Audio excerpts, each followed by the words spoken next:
Bonjour à toutes et tous. Bienvenue au CAUE de l'Oise qui accueille donc aujourd'hui une des conférences du mois de l'architecture et du patrimoine à Beauvais et dans le Beauvaisis.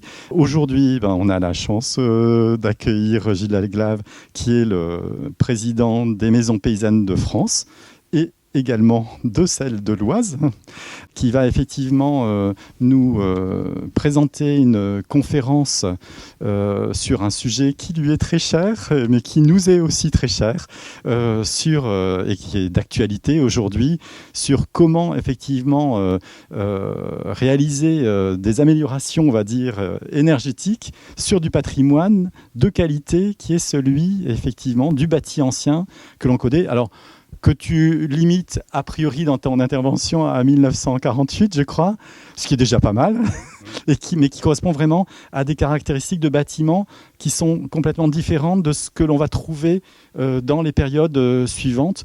On peut le dire même à notre niveau que dans les périodes suivantes, parce que sur la massification des performances énergétiques, là où on rencontre de très gros problèmes, c'est quasiment les constructions à partir des années 70 jusqu'à la première réglementation thermique de 2005, où ensuite il y a une réglementation thermique, donc ça aide un petit peu les gens, même si elle n'a pas les performances de la nouvelle réglementation énergétique que l'on a ici depuis 2012.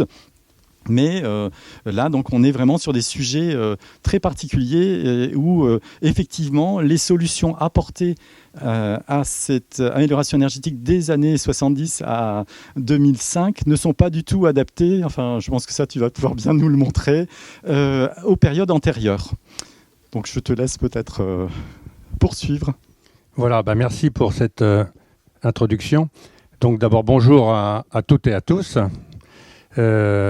Effectivement, l'exposé que je vais faire est tout à fait au cœur des préoccupations de chacun d'entre nous, puisqu'il s'agit de réduire les consommations d'énergie dans tous les domaines et les dégagements de gaz à effet de serre, comme on dit. On connaît bien le vocabulaire aujourd'hui et la rhétorique sur le sujet. On est tous d'accord pour dire qu'il faut faire des efforts et trouver des solutions pour améliorer la situation.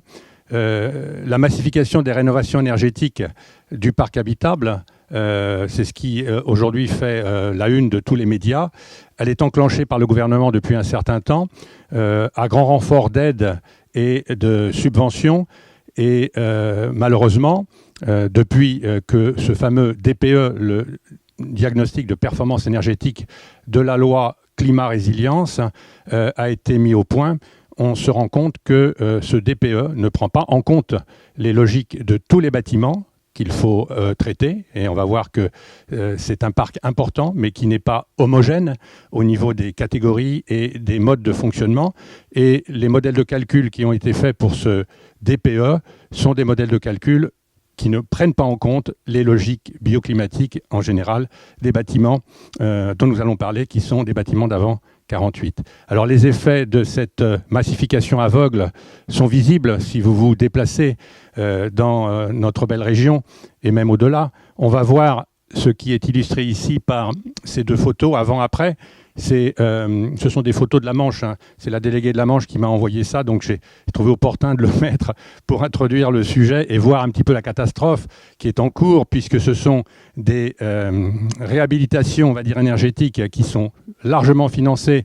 Vous avez entendu parler de l'isolation à 1 euro, ça en fait partie, où l'on va transformer des typologies de maisons avec des matériaux pierre, briques, pans de bois, terre, en les revêtant de matériaux qui n'ont rien à voir avec l'écologie. Ici, on a un matériau qui est issu de la chimie, de l'industrie, et donc qui d'abord altère la valeur patrimoniale du bâtiment et va porter atteinte aussi, on va dire, à la structure. On va voir que c'est un écosystème qui vit d'une certaine façon, et donc on va porter atteinte à cet écosystème et créer forcément des pathologies pour le bâtiment, mais aussi problèmes de confort pour les habitants, puisque ce sont des bâtiments qui sont des lieux de vie. On va créer des problèmes d'humidité, et on sait qu'aujourd'hui, c'est la question majeure lorsqu'on fait des choses d'une façon peut-être un peu rapide et sans réfléchir dans le bâti ancien. Alors nous avons tiré la sonnette d'alarme, le G7 qui est le regroupement des grandes associations de sauvegarde du patrimoine reconnues d'utilité publique dont Maison Paysanne fait partie. Nous avons tiré la sonnette d'alarme au niveau des ministères. Nous avons produit un document qui comporte 16 préconisations pour essayer d'arrêter le massacre. On peut parler de massacre aujourd'hui du patrimoine, et non pas d'économie, puisqu'on va y revenir. On va avoir des bâtiments qu'il va falloir réinvestir au niveau des travaux quand les pathologies auront fait leur apparition. Ça peut être plus ou moins rapide, bien entendu. Et donc on n'est pas dans l'économie, on est dans la débauche.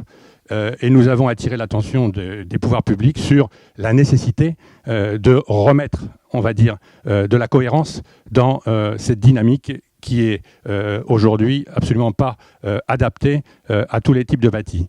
Nous avons été entendus donc par le Sénat, commission d'enquête, et nous sommes heureux de constater que le Sénat a repris l'essentiel de nos préconisations et l'essentiel de notre discours aujourd'hui est repris par la presse à tous les niveaux, y compris dans les journaux des maires qui sont détenteurs de façon prioritaire de l'essentiel de ce patrimoine rural et qui prennent conscience par cette campagne de médiatisation du rôle qu'ils peuvent avoir dans le Conseil pour arrêter, on va dire, cette machine qui est une véritable entreprise de destruction du patrimoine de nos campagnes. Alors, donc concilier le bâti ancien, sa préservation, tout en améliorant ses performances énergétiques, c'est tout à fait possible, mais pas à n'importe quelle condition. C'est donc un petit peu ce qu'on va essayer de démontrer. Alors d'abord, on revient un petit peu sur les enjeux que tout le monde connaît, mais il est important de les remettre en mémoire. Au niveau des consommations énergétiques, on voit que le bâtiment, il arrive en tête avec 44% des consommations.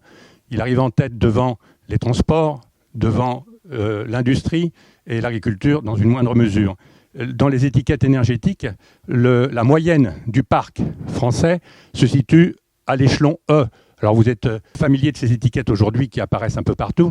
Et l'objectif qui est fixé à l'horizon 2050, c'est d'arriver à réduire par 4 la consommation moyenne. Alors cette consommation moyenne aujourd'hui se situe à 240 kWh d'énergie primaire par an et par mètre carré.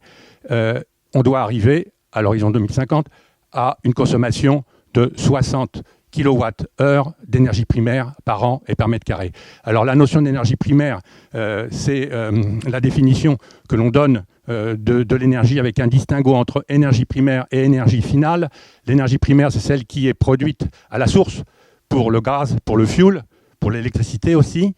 Et l'énergie finale, c'est celle qui est livrée et qui est facturée au client. Alors en principe, 1 kW gaz égale 1 kW final.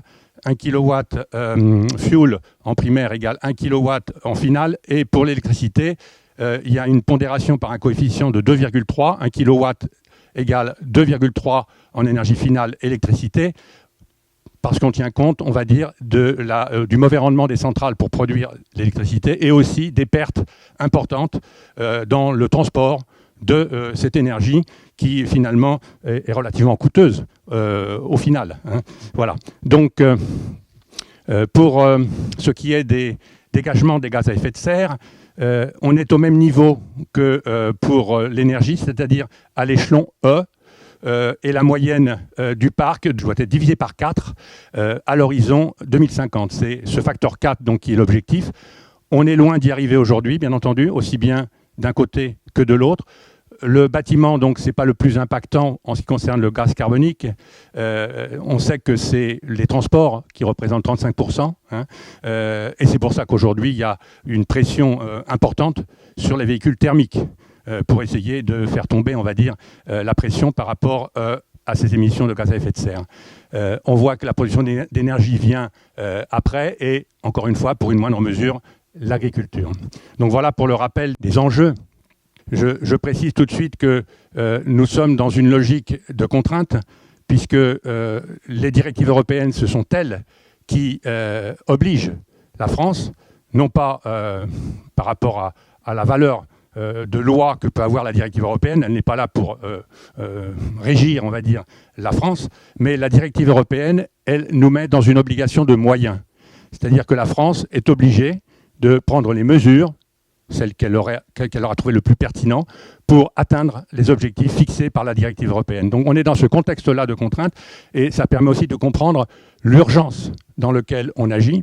Et on va voir que notre gouvernement ne prend pas forcément tous les moyens pour arriver à gérer de façon cohérente cette urgence. Alors une date importante à remémorer lorsqu'on aborde le bâti ancien, c'est 1948. On en a parlé tout à l'heure dans l'introduction. Pourquoi cette date ? Eh bien, c'est la fin, on va dire, de cette société dite de tradition, la fin définitive, le glas de ces pratiques profondément écologiques qui étaient en vigueur avant la Première Guerre mondiale, avant donc la guerre de 14. On est dans une logique de tradition. Le bâtiment est l'expression des ressources locales. La maison sort de terre. On utilise des matériaux qui sont l'expression de la géologie, qui sont véritablement dans les gestes qui ont été transmis de génération en génération. À partir de cette première guerre, qui va être un premier choc culturel, eh bien, on va rentrer dans une période de transition, de descente vers une société qui va peu à peu se modifier et abandonner la tradition pour passer à une société industrielle et de consommation, comme on l'appelle aujourd'hui, qui est celle dans laquelle aujourd'hui nous nous trouvons. Donc on va remplacer les matériaux, on va dire, du territoire, les matériaux du sol, la terre, la pierre, le bois, par des matériaux industriels. Eh bien, c'est l'avènement du béton, du ciment, des aciers, du verre, tous ces matériaux très peu diversifiés qui vont finalement imposer leur logique avec le système constructif connu sous le nom du poteau-poutre, qu'on va voir partout. Ça va très vite et on va petit à petit complètement passer à cette société après 48, période de la reconstruction. Il faut aller vite et on va oublier les principes du bioclimatisme. On va passer au principe du chemin de grue, comme on dit, c'est-à-dire qu'on ne tient plus compte de la course du soleil, on ne tient plus compte des vents dominants, on ne tient plus compte de l'environnement. On a d'autres préoccupations et les matériaux, de toute façon, ne nous mettent plus en contact avec la nature et avec l'environnement, comme dans la culture précédente, celle qu'on abandonne donc après les deux guerres. Donc ça, c'est un point qu'il faut avoir en tête. 1948, malheureusement, c'est une date qui est rarement prononcée quand on parle du bâti ancien. Quand on regarde les documents, y compris les documents officiels de l'ADEME, on ne parle que du bâti d'avant 75. Comme s'il n'y avait rien eu avant. Il y a eu avant, effectivement, je viens de le dire, un bâti qui mériterait d'être cité. Et je l'ai dit au Sénat, ne pas nommer les choses, c'est nier leur réalité. On est en train de nier la réalité de la France qui fait sa richesse, ce patrimoine de nos campagnes. C'est ce qui aujourd'hui est le plus attractif pour notre pays, qui au niveau touristique attire le plus grand nombre de touristes du monde entier. Donc il faudrait qu'on prenne conscience de cette importance qu'a ce patrimoine et qu'on le nomme, non seulement qu'on le nomme, mais qu'on le fasse connaître et qu'on l'enseigne dans les écoles. On parlera de la formation et de la transmission des savoir-faire, parce qu'aujourd'hui, c'est aussi le parent pauvre. Conserver le patrimoine suppose qu'on soit capable de transmettre les savoir-faire qui ont permis de le faire naître et qui vont permettre de continuer à l'entretenir dans de bonnes conditions. Et on n'en est pas encore arrivé là. Nous savons que nous sommes dans un pays de concurrence ardue entre les industriels qui finalement se disputent le marché de la rénovation énergétique. Vous avez ici le gâteau qu'il faut effectivement gérer. Chacun veut le maximum de parts. On peut faire 3/3 sur les 30 millions de logements qu'il faut rénover. Le bâti ancien représente 33%, donc un tiers important. On voit bien que c'est une part très importante du gâteau, ce qui explique peut-être qu'on ne veut pas le nommer de façon claire pour permettre aux industriels peut-être de le gérer à la façon dont ils ont envie de le gérer. Le bâti de 1948 à 1965 qui doit être distingué. Pourquoi de 1948 à 1975 ? Parce que 75, c'est la date à partir de laquelle on va commencer à réfléchir à la façon de faire des économies d'énergie. C'est la première réglementation thermique. Après le choc pétrolier de 1973, il y a donc une première prise de conscience. L'énergie coûte cher. La crise du pétrole, on s'en souvient encore. Et à partir de là, donc, les choses ont changé. Première réglementation thermique, 1975. Et cette réglementation thermique va avoir sans arrêt tendance à se complexifier et à se transformer non pas en simple incitation qu'elle est au départ. On donne des pistes, on conseille, on invite à. Aujourd'hui, nous sommes dans la RE 2020. On a changé de cap et on n'est plus dans l'incitation, on est dans la contrainte.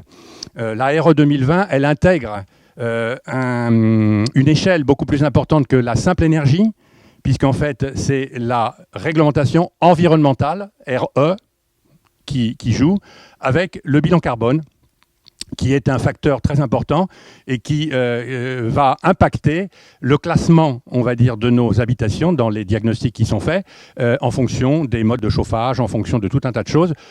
Donc, il va falloir avoir à l'esprit cette réglementation qui prend en compte l'environnement et donc analyser les cycles de vie des matériaux, analyser les moyens qu'on met en œuvre qui sont consommateurs d'énergie ou générateurs de gaz à effet de serre.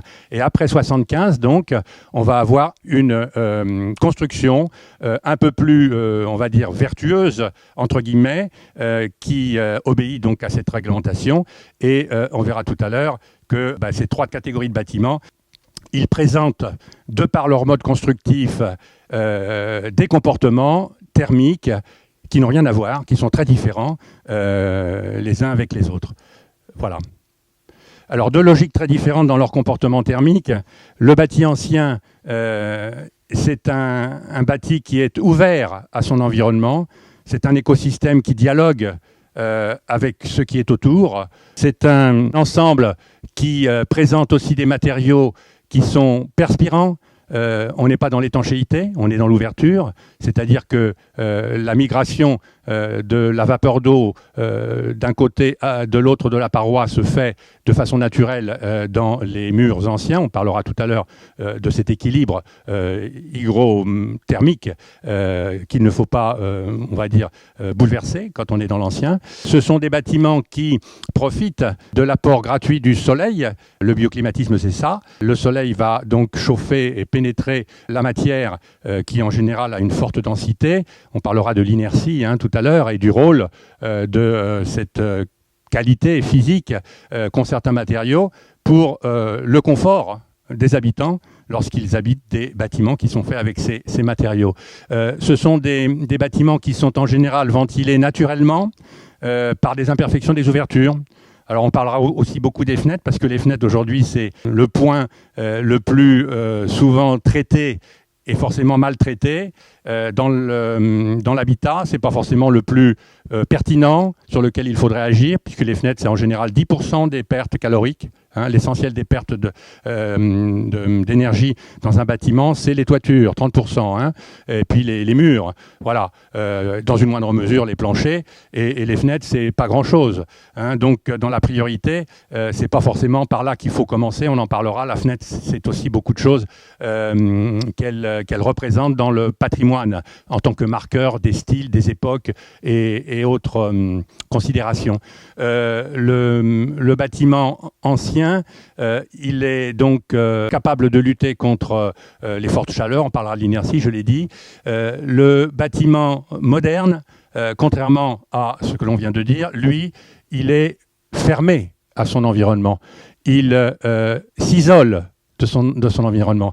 Je n'emploie que très peu le mot isolation lorsque je parle du bâti ancien, parce que c'est un concept qui ne lui convient pas. Le bâti ancien est tout sauf isolé. Mais ça montre bien qu'on n'a que ce vocabulaire aujourd'hui à la bouche pour parler des efforts qu'on doit faire pour économiser l'énergie. On va voir que dans le bâti ancien, il n'y a pas besoin de l'isoler au sens du bâti moderne. Il n'est pas isolé puisqu'il est en dialogue avec son environnement, et donc c'est tout le contraire de l'isolation. Il compose avec. Alors que le bâti moderne, il s'oppose à tout ce qui est extérieur. L'aération, donc, elle est forcément mécanique, elle n'est pas artificielle dans le bâti moderne. Le bâti moderne ne profite pas non plus des apports de chaleur gratuits. On l'a dit tout à l'heure, on n'est pas dans le bioclimatisme. C'est une autre logique. Les matériaux sont imperméables à l'eau, imperméables à l'air, et souvent incapables de résister de façon naturelle par leur qualité physique, comme les matériaux anciens peuvent le faire. Ils ont une inertie qui est médiocre, voire très, très faible. C'est pour ça qu'on y met souvent des climatisations aujourd'hui, qui n'ont rien à voir avec, on va dire, les gestes qu'on devrait avoir si on réfléchissait un peu plus à la façon de régler le problème confort d'été, comme on l'appelle. Ce sont aussi les bâtiments modernes, qui ont beaucoup de ponts thermiques. Le bâti ancien, de façon conventionnelle, en principe, n'a pas de pont thermique. Par contre, il est facile d'en créer.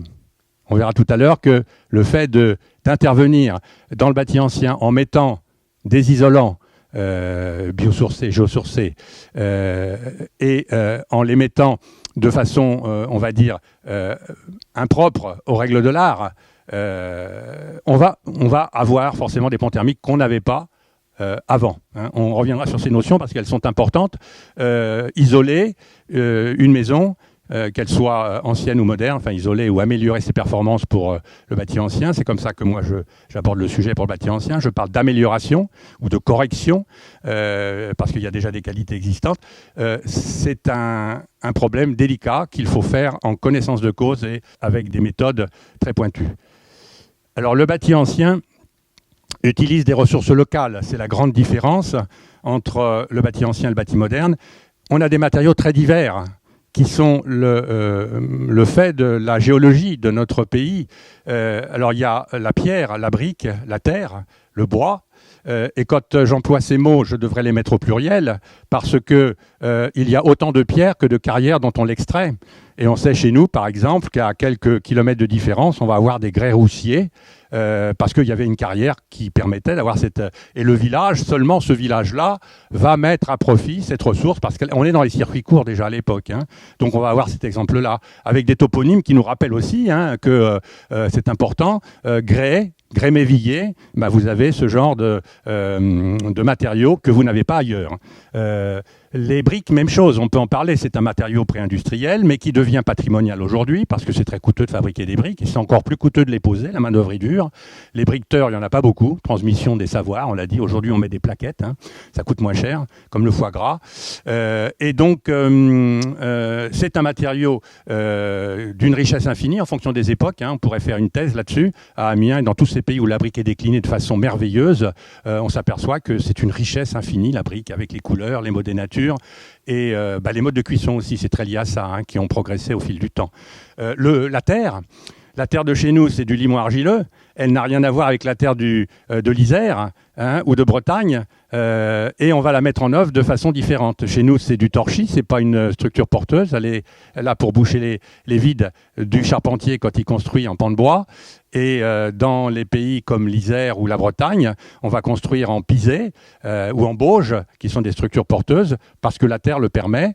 Et on va adapter donc le matériau au mode constructif, bien entendu, en fonction de la région.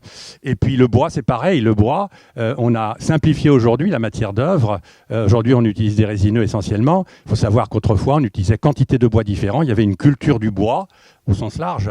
La culture, c'est-à-dire la connaissance, mais aussi on élevait les arbres pour avoir une qualité en fonction de son porte-monnaie qui permettait de faire de très beaux assemblages, de très belles charpentes, etc. Voilà. Donc une très grande variété de matériaux. Et par contre, une unité dans toute cette variété par les qualités de sensibilité de tous ces matériaux à l'humidité.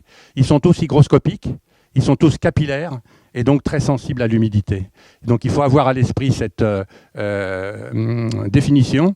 La sensibilité à l'humidité, c'est quelque chose qui est fondamentalement important dans le bâti ancien et qu'il faut gérer avec beaucoup de soin et de prudence. Le bâti moderne, au contraire, ne dispose pas d'une variété infinie de matériaux. Le but, c'est de construire du nord au sud, de l'est à l'ouest, très vite, avec une main-d'œuvre limitée, très peu de compétences. Les métiers n'ont pratiquement pas beaucoup de savoir-faire. Ce sont des poseurs de produits, ce sont des techniques très, très rapides. Hein. Le but, c'est de faire tomber le temps de main-d'œuvre. Hein. C'est ce qui coûte le plus cher aujourd'hui. Hein.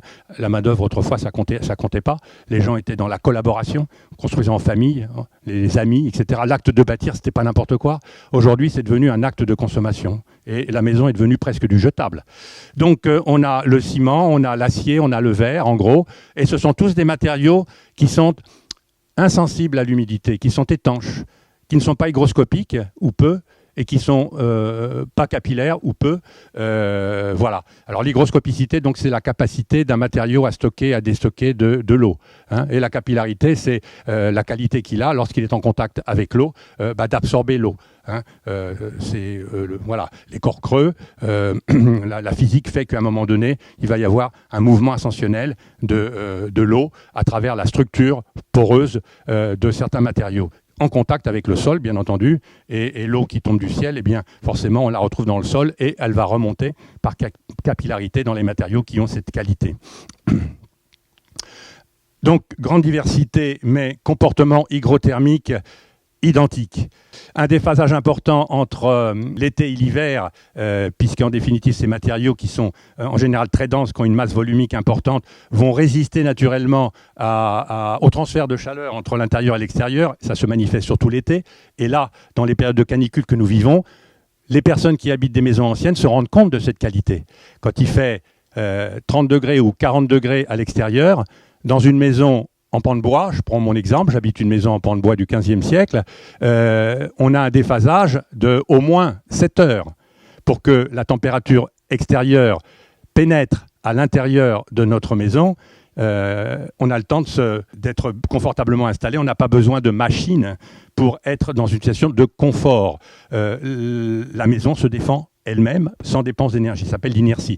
Et les matériaux, en fonction de leur épaisseur, de leur consistance, vont avoir cette qualité dans le bâti ancien de se défendre naturellement contre les transferts de chaleur. C'est ce qu'on appelle l'inertie. Et le déphasage est plus ou moins important, suivant l'épaisseur des murs, bien entendu, et suivant la qualité des matériaux qu'on va utiliser, mais il est, de façon globale, très, très bon dans le bâti ancien. Ils ont tous une façon identique de gérer l'eau par la perméance. On en parlera tout à l'heure. La perméance est une forme de respiration du mur, hein, on peut dire. Le mur, il n'est pas étanche, il va laisser passer la vapeur d'eau qui va pouvoir s'échapper.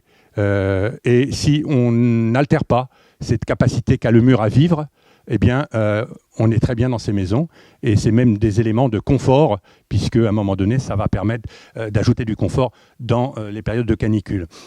Il gère aussi l'air de façon naturelle, la ventilation est naturelle dans ces bâtiments, je l'ai dit. On s'adapte aux matériaux de proximité, on utilise les ressources que l'on a. Quand on n'en a pas, on fait sans. Et c'est ça qui est intéressant, c'est que les anciens étaient dans l'écologie. Hein. L'art de faire du plus avec du moins, c'est extraordinaire. Et aujourd'hui, on est incapable d'arriver à cette perfection, malgré tous les moyens, souvent, que l'on a, qui sont très puissants. On voit à quel niveau on est arrivé de difficultés pour gérer le monde. On est dans une complication extrême. Voilà. Donc ce sont des modèles, adaptation au climat aussi. Hein. Toutes ces maisons, par leur volumétrie, sont très différentes, bien entendu, mais tout ce qui les unit, eh bien, c'est les mêmes comportements hygrothermiques, malgré cette diversité. Donc unis dans la diversité, on pourrait dire, c'est la devise du bâti ancien. Donc deux conceptions très différentes. Le bioclimatisme, c'est forte inertie, donc on l'a dit. C'est des murs avec une résistance thermique plus ou moins importante suivant les épaisseurs et suivant aussi les matériaux. Lorsqu'on a du pan de bois, et il est évident que le pan de bois aura une résistance thermique moindre qu'une bâtisse avec des murs épais en pierre, éventuellement. Et même dans le pan de bois, quand on rentre dans le détail, on va s'apercevoir qu'il y a plusieurs qualités de pan de bois. Il y a du pan de bois qui est très dense et il y a du pan de bois qui est beaucoup plus lâche. Et donc, on n'aura pas les mêmes comportements, les mêmes résistances thermiques à travers ces parois. froid. Et là, on est loin du compte par rapport à la connaissance qu'on a de ces constructions.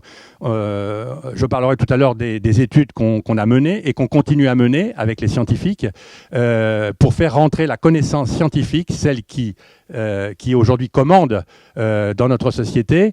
On n'est plus dans l'oralité, comme l'étaient les anciens, on est dans les études scientifiques avec des chiffres. Et on est en train de montrer que ces matériaux peuvent rentrer dans la science et peuvent prouver à tous ceux qui en douteraient encore des qualités qu'ils peuvent apporter aujourd'hui en matière d'écologie, si on comprend bien le système dans lequel il fonctionne. Le bâti moderne, il n'est pas dans une conception bioclimatique. La ventilation, on l'a dit, elle est mécanique. L'inertie, elle est moyenne, voire faible, ça a été dit. Les résistances thermiques, bien, ça dépend de l'époque. On a dit, après la réglementation, première réglementation thermique de 75, les choses vont s'améliorer, puisque on a pris conscience de la nécessité de faire des économies. Et avant l'ART 75, c'est l'époque des 30 glorieuses. Et les fameuses 30 glorieuses, entre 48 et 75, effectivement, c'est là que se situe la catégorie qu'on appelle les passoires thermiques. Vous avez entendu parler de ce concept de la passoire thermique, hein, et on en invente tous les jours. Hein. On rajoute aujourd'hui des concepts. Aujourd'hui, on parle des bouilloires thermiques. Depuis qu'on a vu qu'il faisait chaud l'été. Donc il y a les passoires thermiques et il va y avoir les bouilloires thermiques. Alors donc on est content déjà de dire que les bâtiments anciens, et ça on n'a pas besoin de le prouver, il suffit d'y vivre, ne font pas partie des bouilloires thermiques, ça c'est une chose. Et je peux vous dire qu'elles ne font pas non plus partie des passoires thermiques. Et nous l'avons prouvé, on va y revenir tout à l'heure, dans un projet scientifique, qu'aujourd'hui, il est bon de réactiver et de rappeler à la mémoire de tous ceux qui ont fait les documents et qui en parlent à tort et à travers. C'est le projet Battant, j'en parlerai tout à l'heure. Alors donc, un mur ancien, c'est un équilibre subtil à ne pas perturber. C'est un équilibre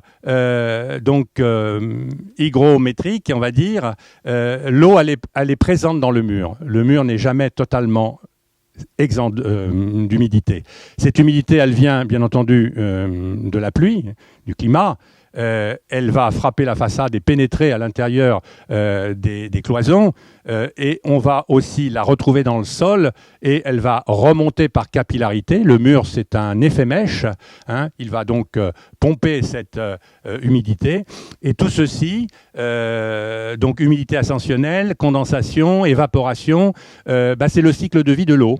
Si on ne l'a pas perturbé, si on n'y a pas porté atteinte d'une façon ou d'une autre, le mur vit sa vie. Et nous, à l'intérieur, bien aussi, on y est bien. Et si toutefois on n'a pas fait ce qu'il fallait, qu'on a perturbé cet équilibre, eh bien là, on va avoir effectivement accumulation d'humidité.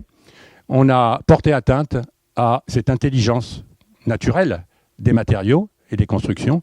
Et donc, ils vont nous le faire savoir, les constructions. Alors, petit rappel de la législation.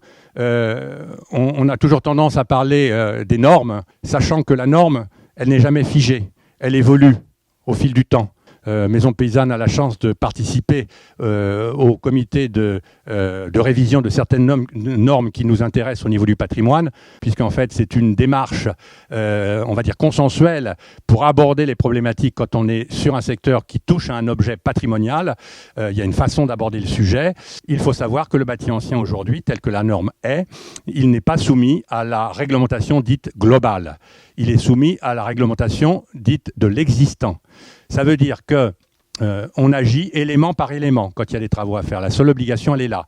L'article 2 dit que les exigences sur l'isolation des murs ne s'appliquent pas aux parois composées de matériaux anciens. Ça, c'est l'article 2. Et les travaux d'isolation thermique ne doivent pas entraîner de modification de l'aspect extérieur en contradiction avec les protections prévues pour les secteurs sauvegardés, les ZPPAUP, ça ne s'appelle plus comme ça maintenant, je crois que ça s'appelle les AVAP ou les, je ne sais plus comment, les sigles changent, le monde ne change pas mais les sigles changent, les abords des monuments historiques, les sites inscrits et classés notamment. Et l'article 5 dit la même chose pour les exigences thermiques sur les fenêtres et la modification de l'aspect extérieur. Ce qui veut dire que le bâti ancien est toujours à un moment donné dans une situation, on va dire, d'exonération de certaines obligations. Donc il faut l'avoir en tête, hein, parce que tout le monde n'est pas forcément au courant, et on peut très bien vous dire n'importe quoi. Aujourd'hui, je me méfie des gens qui disent « je fais confiance aux professionnels ». Nous, les professionnels, nous les connaissons, nous les formons.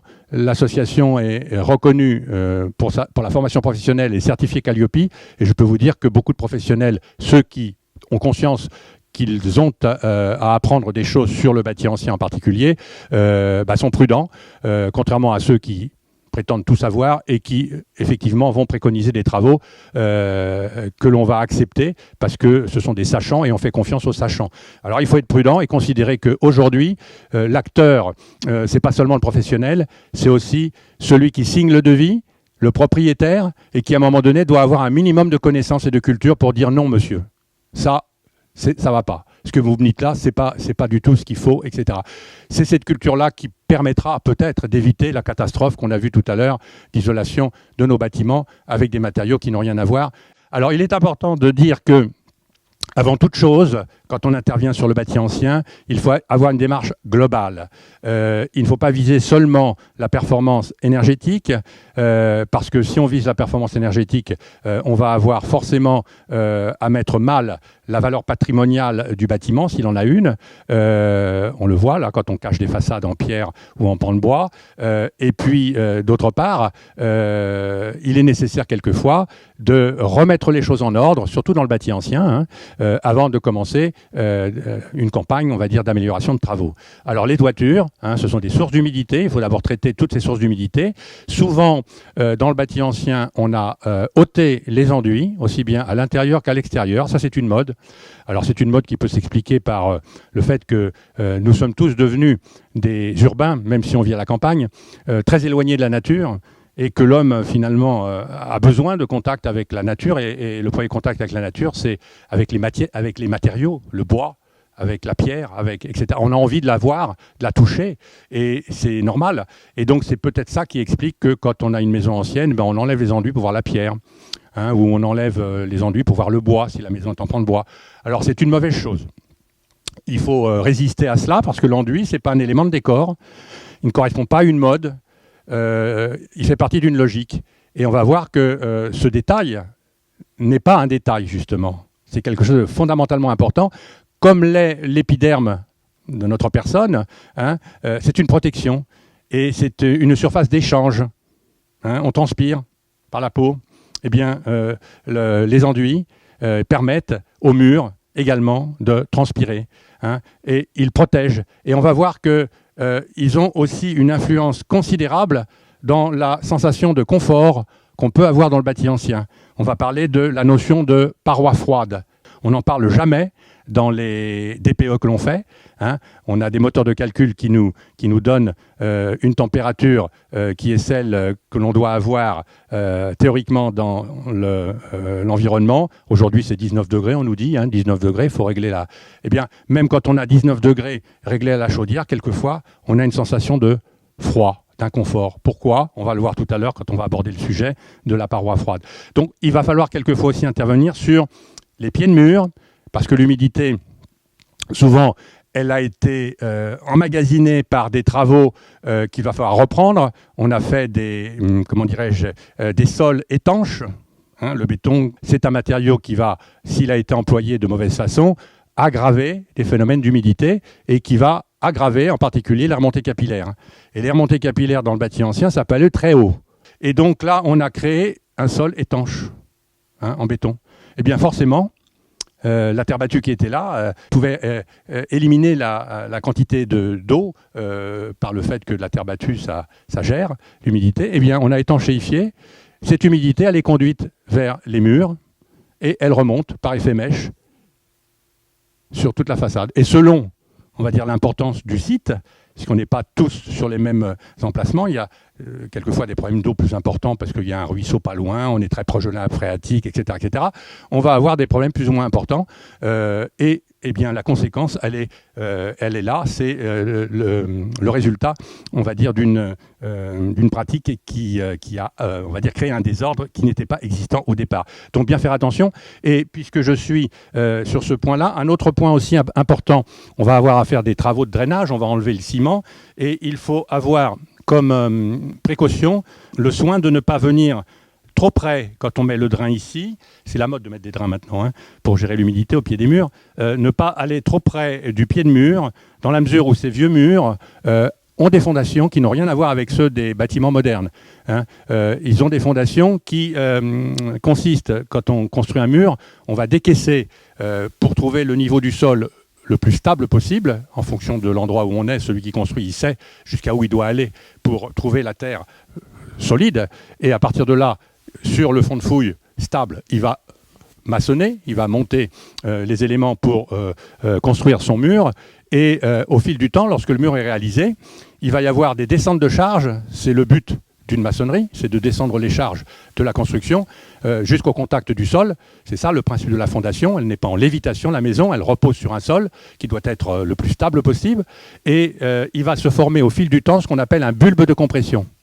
Alors le bulbe de compression, donc c'est, comment dirais-je, c'est la forme d'un bulbe, comme son nom l'indique. Ça part à peu près comme ça, à 45 degrés, de part et d'autre du pied de mur, hein, en gros, forme d'un bulbe. Voilà, ça fait comme ça, une espèce de bulbe. Voilà. Et donc il faut avoir à l'esprit qu'à chaque fois qu'on travaille au pied des vieux murs, il ne faut pas aller trop près, chahuter la terre qui s'est tassée au fil du temps, sous peine de créer de nouveau du mouvement. Hein, à un moment donné. Alors ça, ce sont des détails, hein, mais qui ne sont pas que des détails. C'est la connaissance du bâti ancien, et là encore une fois, le respect de ses principes constructifs. Donc on remettra un enduit, un protecteur, aussi couverture, bien sûr, enduit, et puis on refera les sols éventuellement à l'intérieur, qui ont été quelquefois étanchéifiés aussi. Alors des détails qui ont de l'importance, le mortier qui était utilisé autrefois, le mortier de hourdage, n'a rien à voir avec les mortiers qu'on utilise aujourd'hui. Aujourd'hui, ce sont des mortiers colle. On prend une pierre, vous la collez au plafond, elle tient. C'est-à-dire le geste de celui qui travaille, il n'a aucune importance.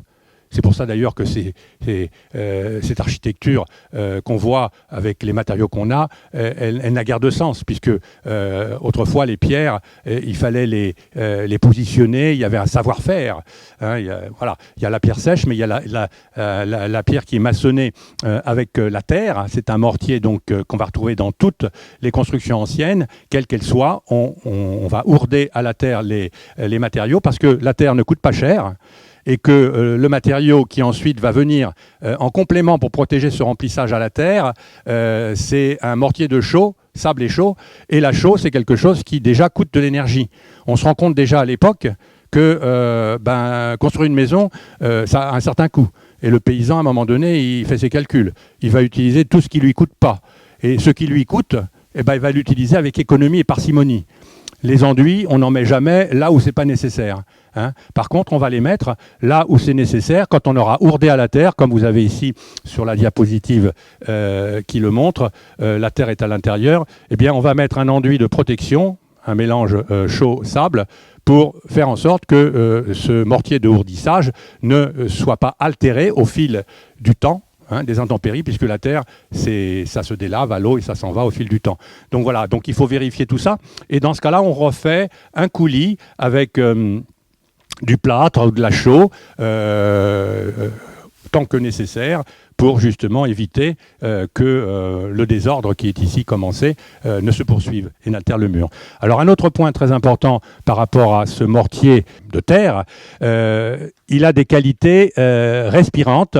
Et donc, on a deux exemples de murs qui vous sont proposés ici.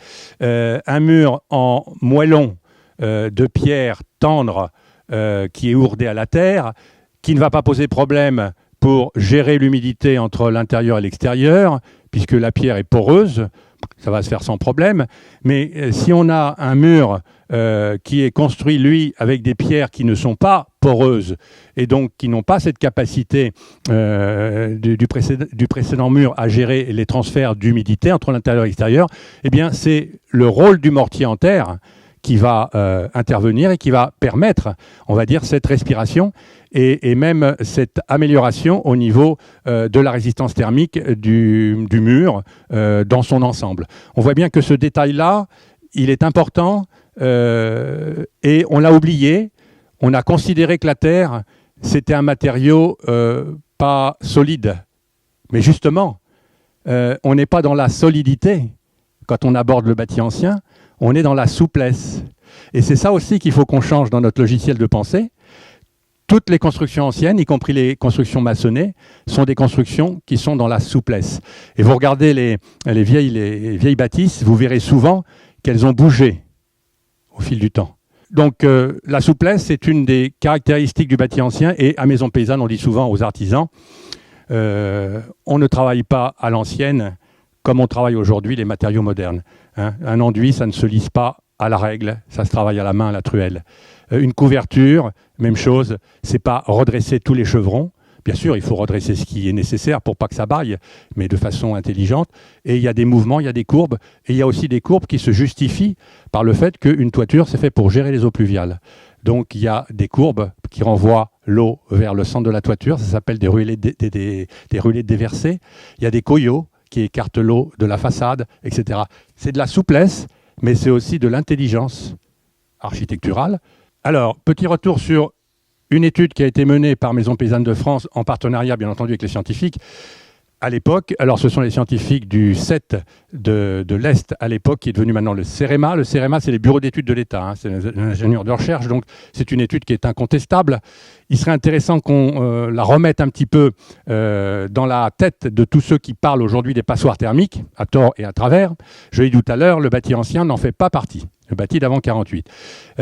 Cette étude donc a permis de réunir un panel d'une dizaine de constructions d'avant 48, bien entendu, puisqu'on parle de ce type de bâti ancien. Ça va du 15e siècle au 20e siècle. On a des types de bâtiments isolés, on a des types de bâtiments urbains, moyenne densité, grande densité. Enfin, on a essayé de choisir un panel le plus varié possible et le plus correspondant possible à tout ce qui peut se trouver dans cette catégorie du bâti ancien. On a appareillé, on va dire, ces bâtiments et on a étudié sur le long cours les consommations énergétique de ces habitations, avec des systèmes de chauffage choisis également dans la variété de ce qui est possible. Vous avez du gaz, vous avez du fuel, vous avez du bois, vous avez voilà, un mélange de tout un tas de choses, l'électricité, etc., de manière à ce que l'étude soit véritablement le plus représentatif possible de ce parc de logements et fasse apparaître ses qualités. Et le résultat, alors la maison témoin, donc c'est une maison que vous voyez à l'extrême droit du PowerPoint. Ici, c'est une maison donc, qui correspond à la RT de 75. Hein, voilà. Donc c'est elle qui va nous servir de témoin. Le résultat de cette étude, il est éloquent. Il montre que tous ces bâtiments se trouvent au niveau D, voire C, des étiquettes énergétiques, qui les situent pourtant, à l'époque, avec les DPE utilisés, déjà problématiques, hein, au niveau E. Vous le voyez ici. Donc cette étude, aujourd'hui, prouve que ce bâti ancien, il est déjà dans une catégorie qui a des qualités et qu'il ne faut pas confondre passoire thermique et bâti ancien d'avant 48. Voilà, ça c'est une première chose et on se bat sur cette, on va dire, idée qu'il faudrait remettre dans la tête de tout le monde à chaque fois, et y compris des diagnostiqueurs, mais les pauvres... ce n'est pas les seuls responsables. Hein. Vous savez combien de jours il faut pour former un diagnostiqueur ? 3 jours. Donc quand on a 3 jours de formation, on ne peut pas vous demander... et c'est eux qui sont devant les tribunaux aujourd'hui, du fait que le DPE est devenu opposable. Quand un propriétaire achète une maison et qu'il trouve que le diagnostic ne correspond pas à sa consommation réelle, il a le droit d'aller plaider en justice, c'est ça l'opposabilité, pour demander dommages et intérêts par rapport au préjudice qu'il estime avoir subi. Celui qui est en première ligne, c'est celui qui a fait le DPE. C'est un peu léger quand même. Mais on en est là. Donc, des exemples d'intervention donc, pour garder les sols secs. Alors, on en a parlé pour l'intérieur. Quand on fait un sol donc, à l'intérieur d'une maison, je l'ai dit, on fait attention de ne pas aller chahuter le bulbe de compression. on va décaisser sur une certaine hauteur, on va mettre un hérisson, comme ça qu'on appelle, c'est-à-dire un blocage d'éléments de taille différente. On va drainer, il faut que ce sol soit aéré, soit drainé, et puis par couches successives, donc on va arriver à la couche de finition. Il faut penser donc toujours à garder le sol sec et à éviter de conduire l'humidité qu'il pourrait y avoir suite à ce chantier, ce travail, en faisant ce qu'on appelle une rupture de capillarité, ce que vous voyez ici, de manière à éviter qu'on ait un apport d'eau dans le mur qui prend déjà tout ce qu'il peut prendre puisqu'il est en contact avec le sol. Donc après, vous avez aussi l'enduit. Il faudra penser à remettre un enduit si toutefois il a été enlevé, puisque ça fait partie de l'élément très important qui va véritablement gérer par sa surface d'évaporation les transferts hydriques de l'intérieur de la maison. Alors, changer des fenêtres, ce n'est pas un acte anodin. Je l'ai dit tout à l'heure, les fenêtres, c'est souvent l'objectif le plus simple et le plus facile à mettre en œuvre. C'est devenu un marché colossal. Et quand on voit comment on aborde le sujet, on est tout sauf dans l'écologie, puisqu'on change des fenêtres, on les remplace souvent par des fenêtres qui n'ont rien d'écologique par la matière qu'ils utilisent, le PVC.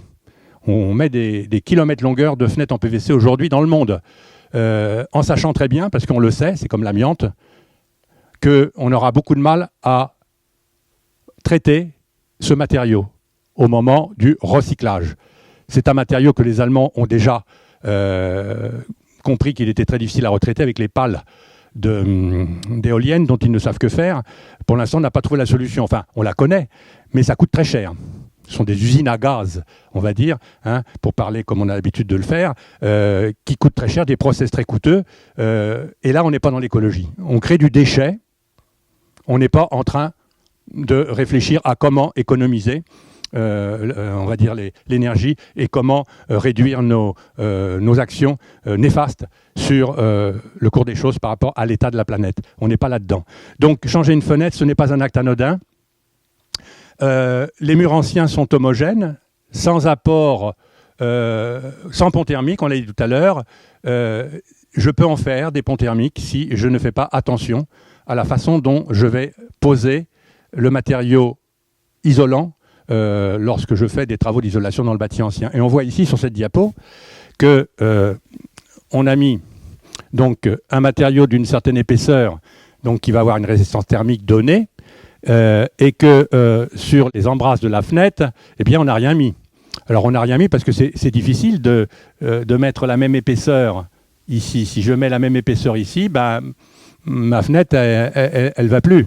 C'est très compliqué. Donc, ça veut dire qu'à un moment donné, il va y avoir des difficultés, ou bien on trouve des solutions, ou bien on ne les trouve pas. Et si on ne cherche pas des solutions, on va créer des ponts thermiques, c'est-à-dire des zones qui ne seront pas isolées en continuité, comme je le fais dans la pièce, et qui vont être des autoroutes à calories, comme je les appelle, des ponts thermiques. C'est des endroits qui sont plus fragiles que d'autres, qui sont moins isolés que d'autres, et donc forcément ce différentiel va attirer les calories vers ces points faibles. C'est ça le pont thermique. Et qui dit pont thermique dit forcément dépôt d'humidité. Parce que l'air, le froid, véhicule aussi de l'eau à l'état gazeux qui à un moment donné, en fonction de la température, va changer de phase. On va passer de l'état gazeux à l'état liquide dans le mur. Et on va créer donc des désordres dus à l'humidité. Voilà. Et ça, c'est fatal à partir du moment où on change les fenêtres et qu'on n'a pas intégré que ce geste et ce travail est lié à un autre geste, hein, indissociablement. Quand j'agis sur la fenêtre, je dois agir sur la ventilation, sur l'aération, à chaque fois. Hein. J'ai modifié forcément, si je change ma fenêtre, c'est pour mettre une fenêtre plus étanche. Hein. Et à partir de là, j'ai étanchéifié, on va dire, mon intérieur, mon habitation, et j'ai perturbé forcément son équilibre. La ventilation, donc, c'est le maître mot dans le bâti ancien. Quand on change une fenêtre, il faut avoir le souci d'intervenir aussi sur la ventilation. Donc il y a des grilles, en principe, sur les fenêtres, il ne faut pas les fermer, hein, qui permettent de maintenir en équilibre, on va dire, le fonctionnement du bâti. Et souvent, c'est ce qu'on oublie parce que il n'y a pas la culture, il n'y a pas l'explication. Et tout le monde lutte contre les courants d'air, quelquefois à tort et à travers. Alors là, encore une fois, il y a des obligations légales qu'il faut rappeler. La ventilation dans le bâti ancien, les bâtiments anciens doivent répondre à la réglementation en vigueur au moment du dépôt de leur permis de construire. C'est-à-dire que le bâti ancien, il n'est pas soumis aux normes d'aujourd'hui. Quand je construis, quand j'interviens dans le bâti, que je fais une extension, là, je suis tenu d'appliquer la norme telle qu'elle est définie par le législateur. Hein. Le bâti ancien, donc, on tient compte uniquement de la date du permis de construire et on n'est pas tenu de mettre des ventilations comme on le mettrait dans des bâtiments contemporains que l'on met en œuvre. Donc ça... important de rappeler cette règle aussi. Alors, il est important de dire que dans le bâti ancien, il faut trouver un juste milieu. Dans le bâtiment ancien non modifié, on n'a pas altéré par des mauvaises pratiques, la ventilation se fait principalement, on l'a dit, grâce à la faible étanchéité. Alors aujourd'hui, on veut tout étanchéifier, c'est un peu incompatible avec le bâti ancien.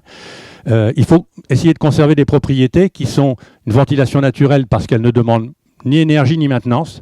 On n'a pas parlé de la maintenance, mais il faut en parler. Les fameuses VMC à bouche hydro-réglable, on en rajoute tout le temps. Ce sont des mécaniques qui sont les véhicules de l'air, mais aussi qui sont des bouillons de culture si on y prend garde. Et donc, on sait très bien qu'il faut une surveillance, c'est-à-dire une maintenance, à un moment donné, de ces installations. Il est certain qu'on va l'oublier, comme on a oublié que les fosses septiques fonctionnaient d'une certaine façon à une époque où c'était la mode, etc. Ça marche, donc on ne s'en pose pas de questions, etc. On oublie. Là, c'est beaucoup plus grave parce que c'est l'air que l'on respire. Et on sait que ça a été la cause de maladies, je ne sais plus à quelle époque, hein. Il y avait eu des dérèglements comme ça dans les systèmes et on avait diagnostiqué que la maladie qui avait été cause de cela venait de ces systèmes qui n'étaient pas correctement installés ou maintenus en bon état. Donc, alors un renouvellement important de l'air, il est important de le répéter, permet de maintenir le bâti en bon état. Et c'est vrai qu'à une certaine époque, on avait des gestes de bon sens qui consistaient à ouvrir les fenêtres, à aérer, à ventiler. Et on va voir que avec la tendance actuelle, on a tendance à exclure ce que l'on peut appeler les éco-gestes. C'est-à-dire que l'humain, il est plus utile. Il est de plus en plus remplacé par la machine, l'ordinateur, la mécanique, le logiciel. On est dans une smart société.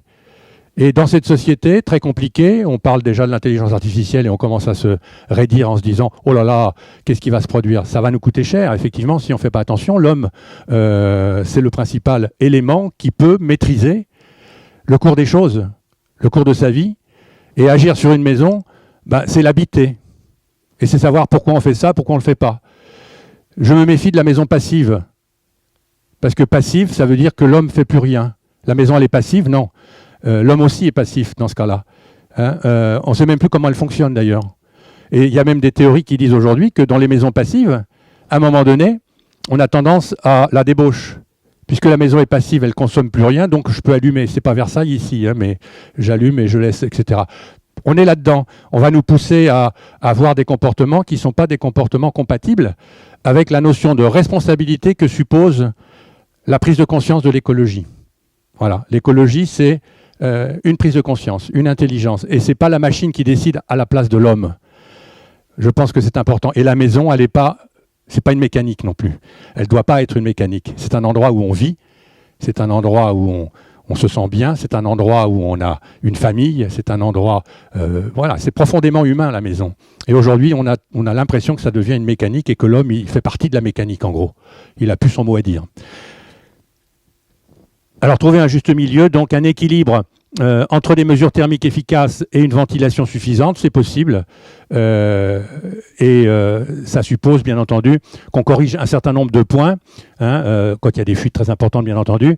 Et bien sûr, il est certain qu'une ventilation non maîtrisée, dans le bâti ancien, c'est source d'inconfort. Il ne faut pas non plus théoriser, il faut rester, on va dire, pragmatique. Alors, j'ai parlé du rôle des habitants. Le concept d'isolation donc ne convient pas aux bâtis anciens. Le mieux en construction neuve est difficilement applicable aux bâtis anciens. On ne peut pas comparer les mêmes choses. Et aujourd'hui, on nous met sur la même ligne de départ et on nous demande d'être aussi performants que les maisons qu'on fait aujourd'hui. Ça n'a aucun sens. Donc, il faut revendiquer, on va dire, cette différence. Et on liste ici un certain nombre de choses. Remplacer toutes les menuiseries, ce n'est pas forcément judicieux. La menuiserie, en plus, est un élément qui nous permet de savoir à quelle époque on est dans une maison. C'est porteur de valeurs patrimoniales très fortes. Ça fait partie du paysage, le visage de la maison, c'est ce qu'on voit en premier, les portes et les fenêtres. Et aujourd'hui, ces éléments deviennent des déchets. Il faut savoir qu'on est en train de les remplacer par des éléments qui ne vont pas durer aussi longtemps. Quand vous avez des portes du 18e ou même plus, des éléments du 17e, etc., que l'on considère comme bons à jeter, c'est profondément scandaleux. Ça va à l'encontre, on va dire, de la culture, et ça va à l'encontre aussi de l'écologie, puisqu'en fait on crée du déchet, et on crée une industrie du déchet. Aujourd'hui, ça nous coûte cher. On peut récupérer ces éléments, on peut aussi ne pas les enlever et les remplacer, on peut les améliorer, on peut faire des doubles fenêtres, on peut mettre des contrevents à l'extérieur, des volets à l'intérieur. On peut faire comme l'ont fait souvent les gens qui habitent dans les pays froids de montagne, des doubles fenêtres, et on garde la fenêtre ancienne, parce que c'est un élément de culture. Et aussi, c'est un élément dont nos enfants et les générations qui viendront après nous auront besoin. Aujourd'hui, on étudie l'histoire de l'art. Il y en a qui en sont spécialistes. Bientôt, on n'aura plus grand-chose à étudier. Voilà, donc il faut quand même le dire. On n'est pas simplement en train de courir après des pseudo-économies à l'aveugle, parce que quand on fait le bilan, et on va le faire là avec la commission d'enquête, puisque c'était l'objet de la commission d'enquête, c'est de montrer la pertinence des dépenses de l'État dans tout ce qui est fait aujourd'hui et qui est fait n'importe comment. Importance du rôle des habitants, je l'ai dit tout à l'heure. Donc, autrefois, c'était des gestes. Alors, c'était peut-être plus possible parce que les gens travaillaient pas forcément comme aujourd'hui. Ils étaient plus à la maison. Aujourd'hui, on est moins souvent chez soi, donc on s'en va le matin très tôt et on rentre très tard. Donc, on ne peut pas, bien entendu, faire tout ce qui était possible comme les anciens le faisaient. Par contre, d'étalonner les portes dans l'habitat ancien, 1 centimètre en général, c'est quelque chose qui est une bonne pratique, qui permet à l'air de pouvoir balayer toutes les pièces et donc de ventiler de façon homogène toute la partie habitée. C'est important. Voilà, donc des éléments. Ne jamais boucher les grilles d'aération, bien entendu. Ça aussi, c'est un réflexe dont il faut se protéger. Le bon choix des matériaux, des techniques. Alors, il est évident que dans le bâti ancien, alors là, on est en train de parler de l'isolation par l'intérieur. Il faut bannir tout ce qui est à structure fermée. Tous les matériaux donc à structure fermée, tous ceux qui sont étanches à l'eau et à l'air, à la vapeur d'eau, ne sont pas aptes à coexister avec le bâti ancien qui a besoin de respirer. Il est dans la perspiration. Il faut bannir la laine minérale avec le fameux pare-vapeur, parce que ce n'est pas un matériau non plus qui correspond au bâti ancien. Le pare-vapeur, c'est une membrane étanche complètement, un peu comme le polyane, vous savez, le plastique qu'on met quand on fait des sous-toitures, choses comme ça. C'est complètement étanche. C'est fait pour protéger le matériau isolant qui est la laine minérale, qui n'est pas un matériau hygroscopique, donc qui est sensible à l'humidité, et qui, s'il est chargé d'humidité, va perdre ses qualités d'isolation. Donc on doit mettre ce paravent entre l'intérieur et l'isolant, de manière à permettre à cet isolant de remplir sa fonction et de ne pas être altéré sur ses qualités. On n'est pas là-dedans dans le bâti ancien, et il ne faut pas utiliser la laine de verre en général. Quand on a le choix, il vaut mieux utiliser des matériaux qu'on appelle biosourcés et géosourcés. Alors malheureusement, la laine de verre, c'est le matériau qui a un comment dirais-je, un coefficient, une résistance thermique des plus intéressantes au niveau des qualités, des performances. Hein. Je pense qu'il n'y a pas mieux que la laine de verre à épaisseur égale. Donc c'est un matériau qui est bien placé sur le marché. Et en plus, c'est un matériau qui n'est pas cher.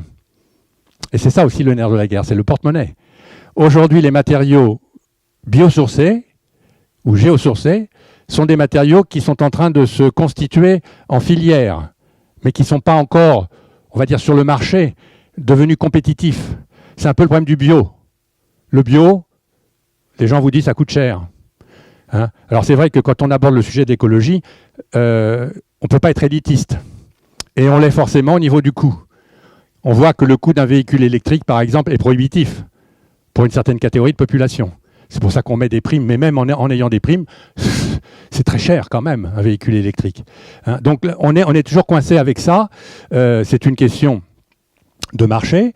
Et nous avons proposé, nous, au niveau du G7, par exemple, qu'il y ait une bonification pour les travaux qui utilisent des matériaux bio et géosourcés au niveau des aides, pour justement équilibrer par rapport au différentiel de prix, par rapport aux matériaux des industriels qui se sont déjà très enrichis sur le sujet et qui n'ont pas forcément besoin de ces parts de marché.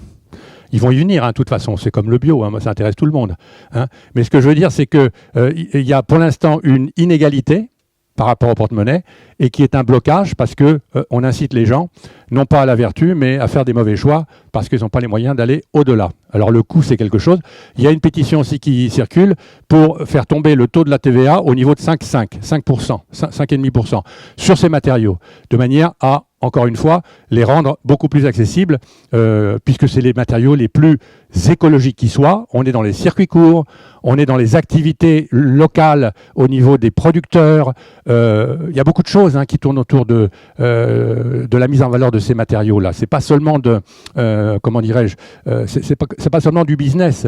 C'est toute la société qui va y trouver son compte, et en particulier le respect, en particulier du patrimoine, qui lui aussi a des effets induits positifs en matière d'attractivité des territoires s'il est bien conservé, bien mené. Alors donc, on peut utiliser ces matériaux. Ils sont très différents en fonction des présentations. Il y en a qui sont en panneaux, il y en a qui sont en vrac, on peut les insuffler. Vous allez trouver de la fibre végétale. C'est à privilégier pour le bilan carbone, la fibre végétale. Hein. Voilà, vous pouvez trouver ce que vous voulez en fonction de votre situation, de la problématique. Chaque cas est particulier, hein. Il n'y a pas de solution miracle. À chaque fois, il faut étudier le problème, voir la configuration, et on va choisir le bon matériau. Dans l'ancien, rien n'est droit.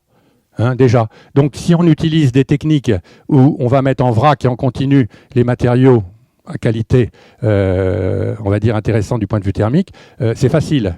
Et on ne créera pas de pont thermique. On revient au sujet. Hein. Et si on les met mal, ceux-là, on va créer des ponts thermiques. Hein. Il faut savoir que c'est pas parce qu'on utilise un matériau biosourcé, géosourcé que formidable, on est sauvé. Non, la mise en œuvre est importante.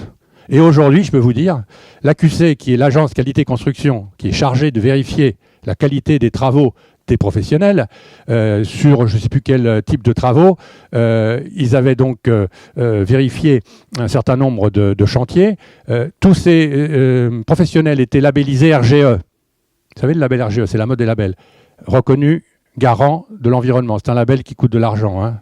Même chose, hein, ça n'a pas beaucoup de valeur. Il faut payer pour l'avoir, il faut payer pour utiliser le logo, bref, c'est du pipeau. Peu importe, ils sont censés avoir la connaissance. Et 53% de ces chantiers n'étaient pas conformes aux règles de l'art, pour des gens qui sont censés avoir la formation.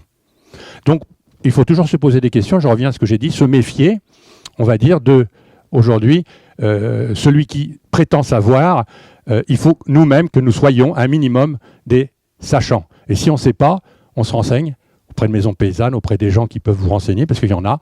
Et aujourd'hui, il y a un centre qui s'appelle le CREBA, le centre éco-responsable à la réhabilitation du bâti ancien. Nous sommes partenaires de ce centre qui est géré par le CEREMA.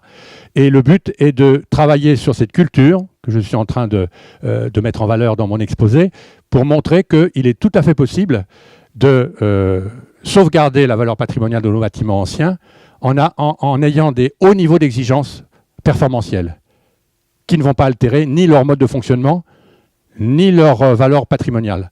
Et si vous voulez aller le constater, vous allez sur le site Creba, hein, ça s'écrit comme ça se prononce, et vous verrez, il y a des remontées de fiches d'expérience, de chantiers qui ont été menés par les uns et par les autres, où vous avez les maisons dans toutes les typologies possibles, où vous avez le bilan ensuite obtenu de maisons de niveau BBC. Voilà. Donc c'est tout à fait possible d'arriver à cela, à condition bien entendu de faire les efforts préalables de réflexion, comme je suis en train de le pointer dans cet exposé. On peut utiliser aussi des briques et des blocs à enduire qui sont perméants à la vapeur d'eau avec le chanvre par exemple, qui sont toujours capillaires et qui vont permettre de ne pas s'opposer au transfert d'humidité vers la surface d'évaporation. Et on va enduire ensuite, bien entendu, ces éléments. Hein. L'enduit fait partie de la finition. Importance des enduits respirants, donc. Hein. Privilégier des enduits couvrants sur la totalité de la surface, à l'intérieur comme à l'extérieur. Les enduits peuvent être chauds, plâtre, terre, quelquefois même des mélanges. Hein. L'enduit plâtre et chaud, ça c'est souvent fait dans certaines régions, ça se fait encore, et on est encore une fois dans des savoir-faire qu'il faut, on va dire, réitérer. Ce sont des habitudes locales qu'il faut privilégier. Alors c'est quelquefois difficile parce qu'autrefois les anciens travaillaient avec des sables locaux. Vous savez qu'aujourd'hui le sable va devenir aussi rare que l'eau. On en consomme au niveau mondial 50 milliards de tonnes. Et on sait que c'est une ressource qui est vouée à être contingentée comme l'eau. C'est un problème majeur parce que dans l'industrie du béton on en a besoin des agrégats, du sable. Le sable il vient des mêmes endroits aujourd'hui, c'est industrialisé. Hein. Les carriers sont des industriels. Voilà. Et autrefois, ce n'était pas comme ça. Autrefois, il y avait des carrières locales. Et les artisans qui travaillaient à l'ancienne, ils savaient que pour tel ou tel travail, ils allaient avoir besoin du sable de telle carrière, pour sa couleur, sa granulométrie, etc. etc. C'est plus possible maintenant. Les carrières, petites carrières sont fermées, c'est interdit d'aller chercher, etc. Et on est dans la consommation. On achète tous nos produits au même fournisseur. Hein. Donc voilà, on est dans le compromis. Hein. Ça, c'est sûr, c'est plus du tout. Ce qui était possible ne l'est plus aujourd'hui. Donc, des enduits à la chaux ne sont pas imperméables. Ils ont été conçus pour évacuer l'eau vers le bas. Ils ont une résistance thermique. On va voir que c'est important dans la notion de confort thermique. Ils offrent une large surface d'évaporation. Et ils maintiennent la capillarité du hourdage. On en a parlé. Alors, au niveau des matériaux, donc, on a parlé de la chaux et du ciment, etc. Alors, dans le détail, pour les enduits extérieurs, on peut avoir recours à deux types de chaux. Alors, on bannit bien entendu tout de suite le ciment et les matériaux hydrofuges, hein, on n'en parle pas. Ça, c'est pas compatible avec l'ancien. S'il y en a, il faut décrouter, comme on dit. Hein. S'il y a eu des campagnes qui ont été mauvaises, il faut enlever tout ça, laisser respirer et repartir sur de bonnes bases. Alors, vous avez des chaux aériennes. Comme son nom l'indique, les chaux aériennes sont des chaux qui prennent au contact de l'air. Elles se recarbonatent au fil du temps. Hein. C'est du carbonate de calcium qu'on fait chauffer. On obtient de l'oxyde de calcium, c'est-à-dire de la chaux vive. On l'éteint avec de l'eau, H2O, et le phénomène de prise ne se fait pas à l'eau, il se fait à l'air. Lorsque l'eau s'évapore, on a un hydroxyde de calcium qui va se transformer en de nouveau carbonate de calcium en reprenant le gaz carbonique dans l'air. C'est pour ça qu'on l'appelle chaux aérienne. C'est un cycle naturel, la chaux. Hein. C'est un peu le poème de Prévert. Hein. Voilà, donc ce sont des chaux dolomitiques ou des chaux calciques, alors Cl ou Dl. Alors les chaux dolomitiques, c'est des mélanges de carbonate de calcium et de carbonate de magnésium. Alors j'en dirai pas plus, mais les deux chaux sont compatibles. Hein. Elles ont des qualités qui se valent. En général, on met peu d'épaisseur, 1 cm 6. Le problème de ces chaux-là, c'est qu'elles sont longues à la prise. Donc en général, les artisans préfèrent utiliser des chaux hydrauliques. Des chaux hydrauliques naturelles. Alors NHL, c'est la norme, Natural Hydraulic Lime. Elles sont coefficientées. Il y a un coefficient qui va de 2 à 5. Le coefficient indique la dureté de la chaux, c'est-à-dire l'hydraulicité de la chaux. On a rajouté dans ces chaux de la silice. Voilà, c'est ce qui donne la dureté ou l'hydraulicité. Plus vous avez un coefficient important, plus la chaux sera en capacité de résister si elle est en situation d'exposition, toiture par exemple, si vous faites des solins, des choses comme ça. Par contre, elle sera moins souple, sera plus dure. elle peut aussi faïencer à certains moments, parce que ce qui est dur, à un moment donné, ça pète. Donc on est là-dedans, hein. Il faut trouver le juste milieu, et quand vous avez besoin de savoir quel chaux vous devez utiliser quand vous avez un chantier, eh ben, le mieux c'est d'aller voir les spécialistes. Alors les chauffourniers sont en fait des cimentiers, hein. Ils ont repris le truc, hein, sauf exception, et donc ils ont mis sur comment dirais-je, sur leur site des éléments de communication qui sont très pointus, qui vous permettent de savoir quel chaux il faut utiliser. Le plâtre et plâtre et chaux aérienne, on peut mélanger, hein. Dans certaines régions d'ailleurs c'est une pratique, hein, les enduits plâtre et chaud dans le Vexin par exemple, hein, où dans certaines régions il y avait du gypse, donc il y avait du plâtre. Et à un moment donné on a mélangé pour avoir des qualités particulières. Voilà. Et puis certaines chaux formulées, aujourd'hui on formule, on pigmente pour encore une fois gagner du temps. Puis on a pu la possibilité de colorer les chaux qui étaient colorés naturellement par les sables de pays. 2 aberrations hygrothermiques en bas. Supprimer un enduit ancien, on l'a déjà dit, c'est une aberration hygrothermique, et le remplacer en plus par, au niveau des joints, par un mortier bâtard contenant du ciment. C'est vraiment des pratiques qui ne sont pas conseillées et qui sont même problématiques sur le bâti ancien. Alors, parlons du confort. On a évoqué l'effet de paroi froide tout à l'heure. Il faut savoir que la notion de confort, c'est un ressenti, encore une fois. Ça dépend beaucoup des personnes. Ça dépend d'un certain nombre d'éléments qui sont physiques. Ça dépend de la température de l'air dans laquelle j'évolue. Ça dépend de la quantité d'eau qu'il y a dans cet air, l'humidité. Ça dépend du mouvement de cet air, courant d'air. Et ça dépend, on va dire, de la vitesse de rayonnement des matériaux. Savoir que dans un environnement, tous les matériaux échangent ou interfèrent par rayonnement. Hein, la chaleur, ça peut se transmettre par convection, rayonnement ou conduction. Bon, l'essentiel des transmissions qui nous font ressentir du confort ou de l'inconfort, c'est du rayonnement, hein, ou de la convection dans l'habitat ancien. La température moyenne que l'on ressent, c'est celle entre la paroi, la plus froide de la maison, et la température de l'air. Par exemple, si vous avez une paroi à 14 degrés et que vous avez un air ambiant demandé à la chaudière à 20 degrés, vous aurez la moyenne des deux comme ressenti, c'est-à-dire 14 et 20 divisé par 2, 17 degrés. C'est le ressenti, qu'on appelle la température résultante. C'est ça qui va vous donner l'impression de confort ou d'inconfort. Si votre température de paroi, vous la montez à 18 degrés, en ajoutant un enduit dessus correcteur, c'est très possible, vous allez avoir une température opérative qui sera la moyenne des deux, et on va avoir une température opérative, comme on dit, de 19 degrés.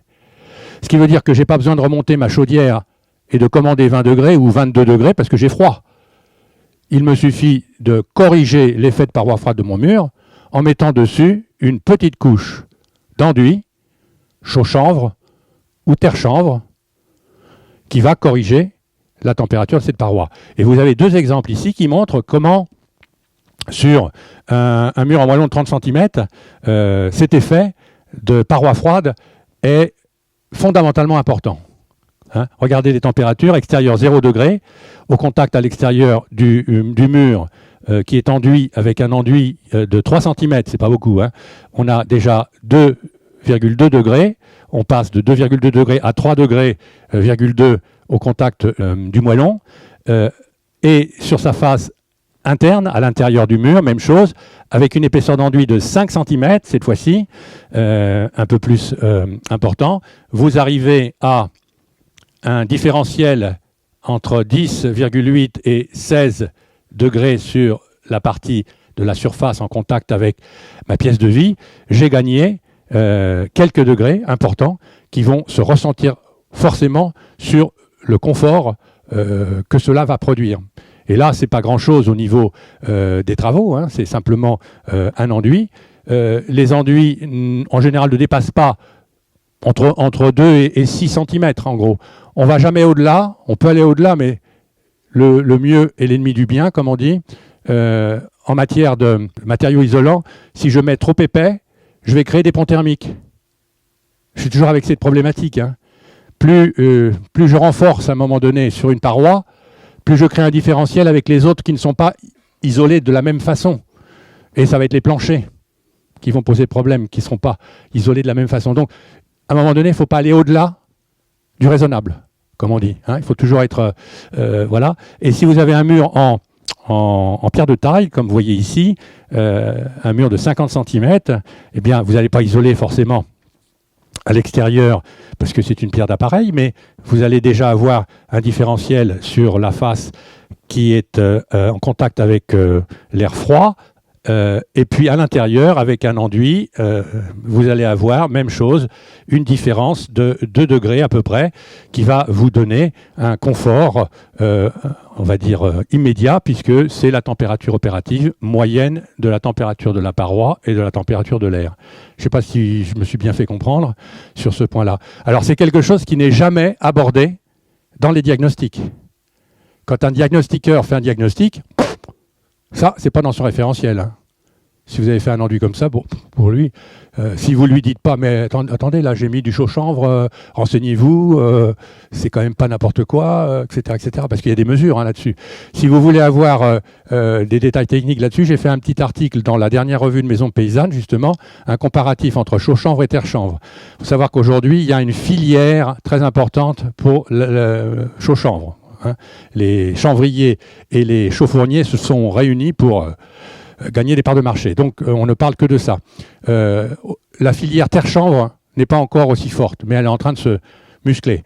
Et si on fait le bilan carbone, quel est le meilleur enduit? Terre-chanvre ou chaud-chanvre? Ben, terre-chanvre, forcément. Puisque chaud, ça nécessite forcément de la cuisson. Et donc vous êtes forcément dans un bilan carbone qui n'est pas aussi bon que celui de la terre-chanvre où vous n'avez rien du tout en termes d'énergie, surtout si vous prenez la terre là où elle est, il n'y a pas de transport. Enfin, voilà. Donc il faut toujours avoir à l'idée le bilan carbone. Et vous allez de plus en plus être rappelé à l'ordre si vous n'avez pas ce réflexe-là, parce qu'aujourd'hui, la RE 2020, c'est bilan carbone, analyse des cycles de vie. Tous les matériaux font l'objet de fiches déclaratives environnementales et sanitaires, les fameuses FDES, qui doivent être rédigées par tous les producteurs de produits depuis la naissance jusqu'au recyclage. Et tout le monde doit décliner combien ça a coûté en termes d'énergie et en termes de bilan carbone, de manière à ce qu'on puisse comparer. Alors c'est la lutte pour la vie, là, je peux vous dire. Parce que même ceux qui utilisent la paille, ils se sont fait avoir par les marchands de parpaings qui leur ont dit « mais la paille, c'est pas si écologique que ça dépend comment c'est cultivé la paille. Si vous mettez des intrants pour faire pousser la paille plus vite, ben, vous modifiez le bilan carbone, parce que c'est des produits chimiques, etc. Il faut l'intégrer dans la fiche déclarative et environnementale. Donc rien n'est simple dans ce sujet-là. Ça montre qu'aujourd'hui, on est dans une course folle aux économies et aussi aux parts de marché. Donc sensation de confort est immédiate. Il suffit de corriger l'effet de paroi froide, pas plus de 6 cm. On peut aussi penser aux parements en bois, panotage, lambris. Il y avait ça dans les bâtiments anciens, fixés sur des lithos. Il faudra veiller à ventiler derrière, bien entendu, pour que le bois puisse respirer. Des enduits terre, bien entendu, riches en fibres végétales pour fibrer la terre. Et l'argile, donc, véritablement, c'est un matériau d'une modernité extraordinaire. Ça fait 11 000 ans qu'on l'utilise. Et on la redécouvre aujourd'hui. Donc, c'est pas fini, puisqu'il y a un projet national terre crue qui est en cours en France, qui est une labellisation du gouvernement sur ce matériau. L'inertie est conservée, les transferts hydriques sont préservés, la résistance thermique est légèrement améliorée. Alors, la résistance thermique, c'est fonction de l'épaisseur et du lambda. Le R, le fameux R, est fonction de l'épaisseur du matériau et du lambda. Le lambda, c'est, on va dire, la capacité thermique des isolants. J'ai parlé de la laine de verre, c'est celui qui a le meilleur lambda aujourd'hui, la laine de verre, à épaisseur égale. Voilà. Donc ici, on a une résistance thermique qui est légèrement améliorée et le comportement de surface est modifié avec un confort qu'on ressent immédiatement. Les gens qui l'ont fait, il n'y a pas photo. Alors, ITE ou ITI, c'est la question. Isolation thermique par l'extérieur ou isolation thermique par l'intérieur. Alors, la solution la plus mise en avant aujourd'hui par les techniciens ou les thermiciens, c'est l'ITE. Hein. Alors effectivement, quels sont ses avantages? Elle supprime tous les ponts thermiques, donc c'est important. Elle permet de conserver l'inertie. C'est important. Il faut savoir qu'on peut porter atteinte à l'inertie quand on fait une isolation mal maîtrisée par l'intérieur. Hein, donc c'est compliqué. Hein. Elle laisse respirer le mur sur sa face interne et elle permet de conserver l'aspect intérieur de l'habitat. Je dis bien intérieur. Par contre, elle va cacher l'aspect extérieur. Et si vous avez des façades, c'est souvent le cas dans le bâti ancien, avec des modés nature, avec des colombages apparents qui ont été travaillés pour être vus et compagnie, bah, vous ne pouvez pas faire ça. Hein. Voilà. Donc, et même si on a des beaux enduits, parce que les enduits, ça mérite aussi d'être respecté. Un bel enduit, c'est quand même... c'est pas rien, quoi. Aujourd'hui, on les fout en l'air, on refait tout avec du Weber et Broutin. C'est pas du tout le même résultat. Hein. Un bel enduit, ça se respecte, comme un tableau. Voilà. Après, ça s'apprend. Il faut apprendre à respecter. Hein. Voilà. Et donc elle va porter atteinte à l'aspect visuel. Pour être efficace aussi, c'est pas simple. Parce qu'on doit englober tout le pourtour des baies. Et vous avez vu tout à l'heure que c'est quelquefois compliqué. Alors, soit les ouvertures vont être réduites, par le fait que je vais mettre de l'épaisseur, soit l'entourage des fenêtres est refait en totalité pour prendre compte de la surépaisseur de l'isolant. Les apports solaires vont être diminués, parce que, effectivement, par l'augmentation de la profondeur des tableaux, je rajoute de l'épaisseur, donc la lumière, elle va pas suivre le chemin. Et ça oblige souvent des modifications de couverture, augmentation des débords de toit, des murs gouttereaux et modification quelquefois des murs pignons. Alors, en principe, on n'a pas le droit de construire en surplomb du domaine public, hein, vous le savez. Mais pour les besoins de la cause, on a dérogé à cette interdiction, en quelque sorte. On va tolérer qu'on prenne sur le domaine public, dans certains cas. Sous condition. Hein. Voilà. Alors, l'ITE, donc, en conclusion, est à réserver à des cas particuliers. Que vous inspire cette photo? Alors, c'est une photo que j'avais emportée avec moi au Sénat, que j'ai demandé qu'on projette. Ça a été une économie, hein, on va dire, dans la description et dans l'impact que ça a produit, avec une carte postale qui montre l'intérêt patrimonial de cette ferme qui se trouve à Airion, dans l'Oise, la ferme de Bel-Air, du début du siècle, avec un colombage magnifique, avec des svastikas, avec des assemblages qui sont faits pour être vus. Malheureusement, elle appartient à deux propriétaires. Et celui de gauche a succombé à l'appel de l'isolation à 1 euro. Voilà. Et donc, sa façade est devenue, dans la sémantique d'aujourd'hui, un logement décent. C'est ça, un logement décent. Et celle d'à côté, dans la sémantique d'aujourd'hui, elle est restée, probablement, une passoire thermique, dans le vocabulaire d'aujourd'hui. Alors, je l'ai dit, il faut arrêter ce massacre. Et tout le monde a dit... Ah oui, effectivement. Et à tel point que la photo a été reprise dans le rapport de la sénatrice Drexler, qui était vice-présidente de la commission d'enquête. Elle a repris cette photo et la presse l'a repris, Le Figaro, on l'a retrouvé partout, y compris dans le journal des maires, qui se saisissent aussi de ça en disant « mais c'est une atteinte au patrimoine de nos villages ». Et je trouve ça positif. Il faut que l'opinion publique, que nous représentons à travers nos associations, joue son rôle. La société civile doit être consulté et on doit en tenir compte. Et on doit aujourd'hui, on a demandé un moratoire pour le DPE, qui est une arme de guerre contre le bâti ancien aujourd'hui, le patrimoine. Nous avons réuni avec nous les architectes des bâtiments de France, nous avons réuni avec nous les architectes du patrimoine, et l'association, donc réunie au sein du G7, continue la mobilisation pour obtenir un maximum de choses qui vont nous permettre de faire bouger les lignes, mais le combat n'est pas terminé. Voilà, j'en ai terminé pour ce qui me concernait. Si on veut approfondir le sujet, j'ai été relativement, on va dire, rapide dans la présentation de cette problématique. Normalement, les diapos que j'ai sortis sont issus d'une formation qui dure 3 jours. Il y en a plus de 300 des diapos pour des professionnels en général, et ça s'appelle Ateba Pro. Vous avez sur notre site toutes les fiches qui correspondent à ceci. Vous pouvez aller voir aussi le fichier hygroba pour l'humidité, pour comparer la laine de chanvre, la laine de lin, la laine de bois, etc. Il y a des différences entre ces matériaux. Tout ça, ça fait l'objet d'études. Et aujourd'hui, nous sommes toujours en étude avec les scientifiques. Nous avons mené le projet Battant, j'en ai parlé. Il y a eu après Faeba, Bosch, sur les façades hétérogènes, pans de bois, torchis. Et on continue aujourd'hui un troisième projet, toujours sur ces façades. On ne peut pas étudier toutes les typologies, malheureusement, c'est une question d'argent. Ça fera le troisième projet sur des façades pans de bois torchis qu'on va isolés avec des matériaux hygroscopiques à base de terre et de matériaux végétaux, avec des mesures qui vont faire rentrer la connaissance dans la science. Puisqu'aujourd'hui, le gros problème, c'est qu'on parle, mais que rien n'est écrit. On est dans l'oralité. Et les scientifiques, c'est un domaine étranger pour eux. Ils sont très intéressés à découvrir ce domaine aujourd'hui. On a de très très bons contacts avec les scientifiques. Ils reviennent vers nous d'ailleurs pour un projet européen. Alors, je ne sais pas si on va y arriver, mais il y a un projet au niveau des fonds européens qui nécessite un cahier des charges assez lourd à mettre en place. On va s'y atteler. Il faut qu'on soit sur 3 pays.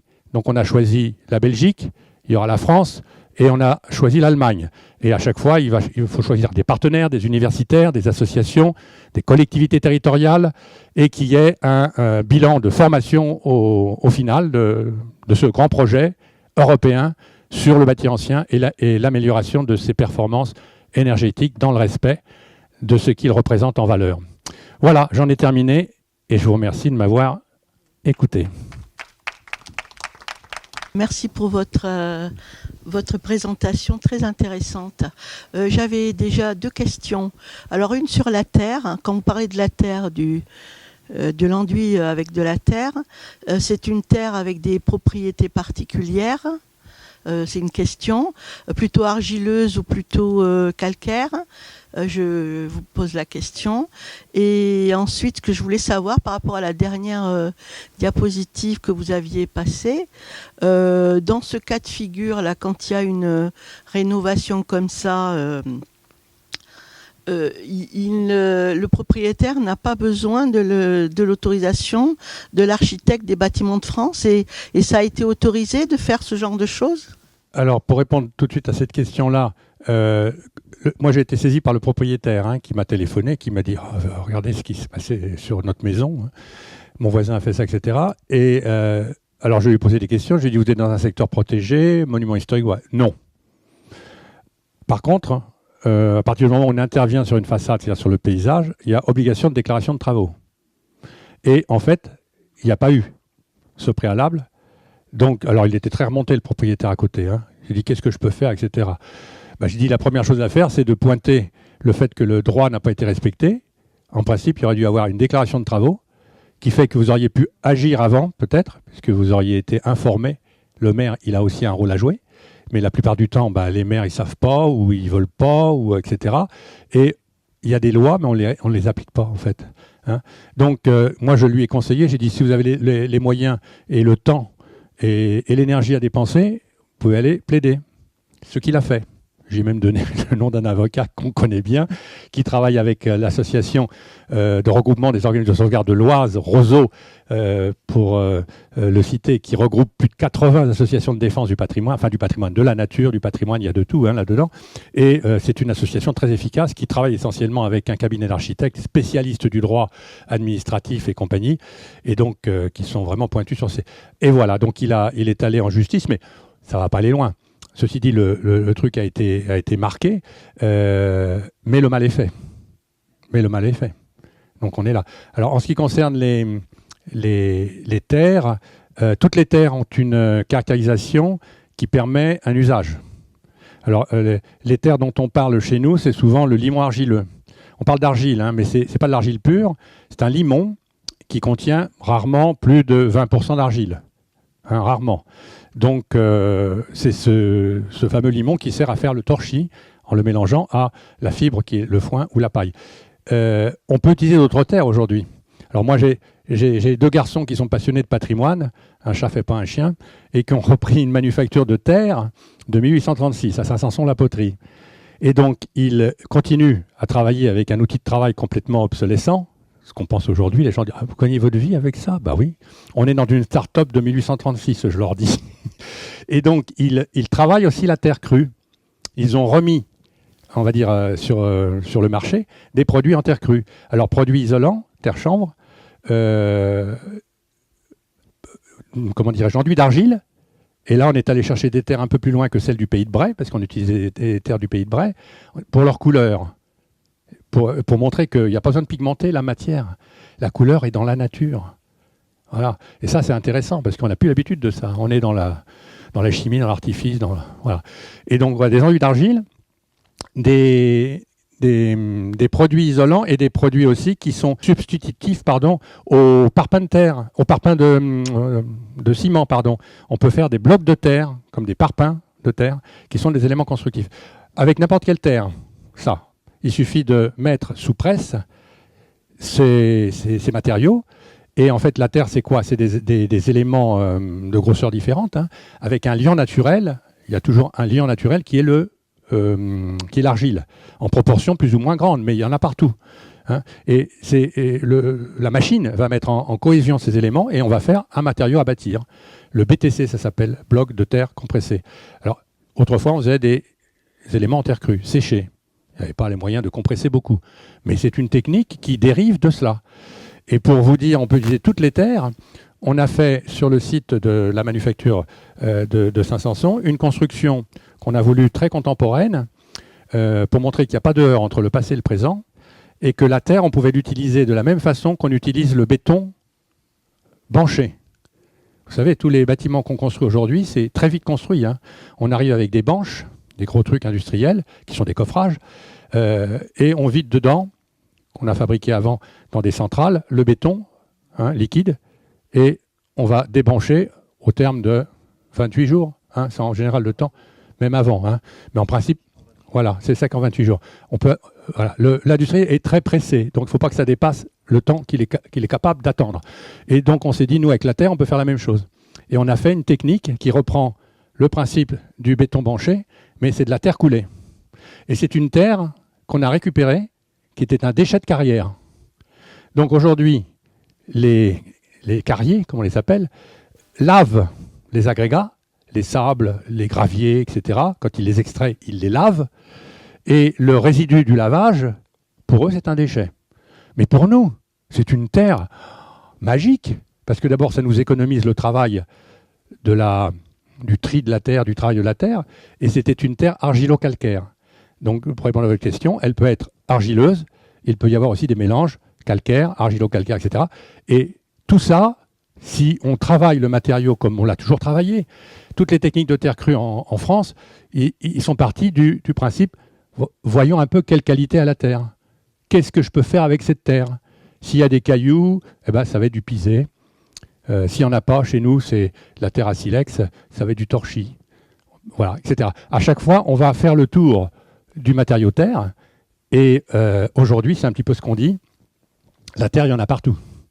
Et à chaque fois, on peut innover à partir de ce matériau, parce qu'on a des outils, parce qu'on a des moyens, parce qu'on a un recul aussi.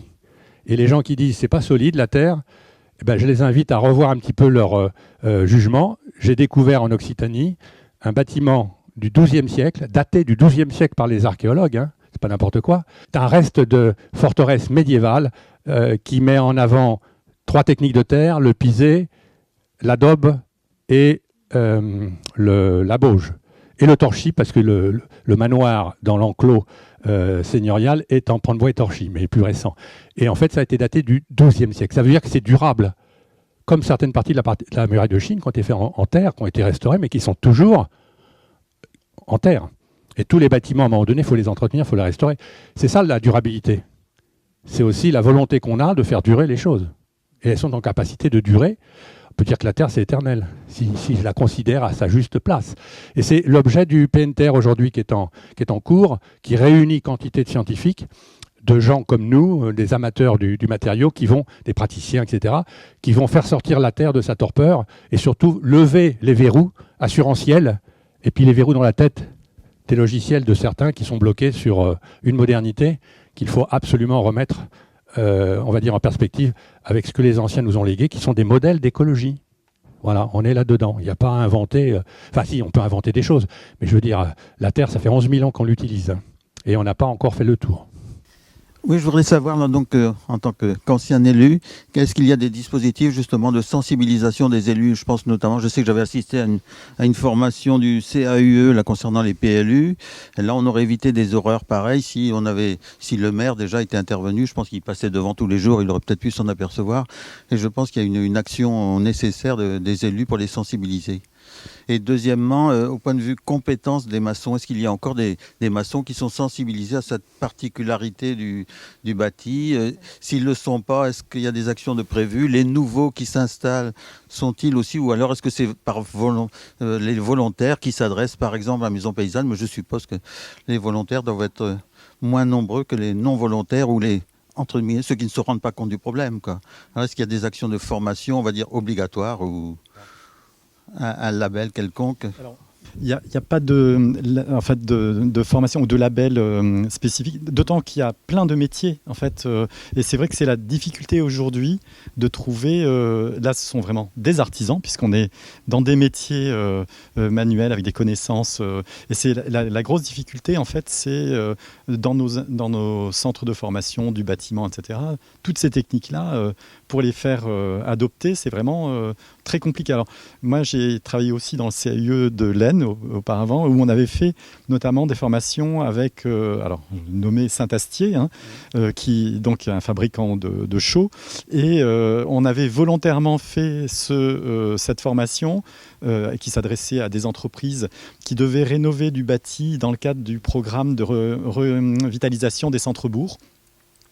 Et qui, donc c'était à la demande d'une des communes qui disait j'ai du patrimoine à rénover, mais j'aimerais bien qu'il soit rénové correctement. Donc, est-ce que le CAUE peut aider à prendre en charge cette formation? Et donc, on s'était fait accompagner de Saint-Astier. Et volontairement, on avait choisi de faire la formation dans le lycée technique de Laon, du bâtiment, pour que les apprentis qui étaient là se rendent compte qu'il y a aussi d'autres manières. Alors, eux utilisaient la chaux, alors c'était assez amusant pour leurs exercices, mais c'était parce que ça leur permettait de démonter les appareillages. Une fois qu'ils avaient fini d'apprendre à faire un appareillage de maçonnerie, c'était plus facile à démonter quand c'était un mortier de chaux que... S'ils avaient pris du ciment, ça aurait été encore voilà. La terre, ça aurait été encore plus voilà. Donc, mais, bon, c'était un petit exemple. Mais c'est vrai que... Alors, on en parle là pour la maçonnerie, mais c'est vrai pour la menuiserie. Aujourd'hui, trouver un vrai menuisier qui sait vous refaçonner une menuiserie à l'ancienne, enfin, on n'en trouve plus. Donc c'est une vraie problématique. Il a tout à fait raison de dire que les menuisiers aujourd'hui sont au chômage presque, puisque c'est devenu des fenêtriers tout à l'heure. Encore un mot qui apparaît. On a des façadiers, ceux qui posent les poseurs de produits qui... Alors, je suis passé dans un village, je me dis, mais c'est une horreur, ça va être comme ça partout. On a des maisons en pans de bois, avec du polystyrène, bien sûr, et puis du faux bois en plastique dessus. Comment peut-on autoriser ce genre de travaux? On est dans l'obsolescence. On va y revenir dans peu de temps. Enfin, c'est incroyable. Et c'est de l'argent public. Pour revenir sur les élus, on a pointé le problème devant les sénateurs, parce que c'est eux qui font la politique aussi. On leur a dit, dans les PLU, il y a possibilité pour les élus de faire l'inventaire des bâtiments à caractère patrimonial. Aujourd'hui, tout le monde passe par le PLU. Il y a même des PLU intercommunaux. Donc, ce n'est pas une obligation. On demande que ça le devienne pour que tous les élus se posent la question. Parce que la plupart du temps, les élus, le patrimoine, ils ne savent pas ce que c'est. Certains. Je ne dis pas tous, mais certains.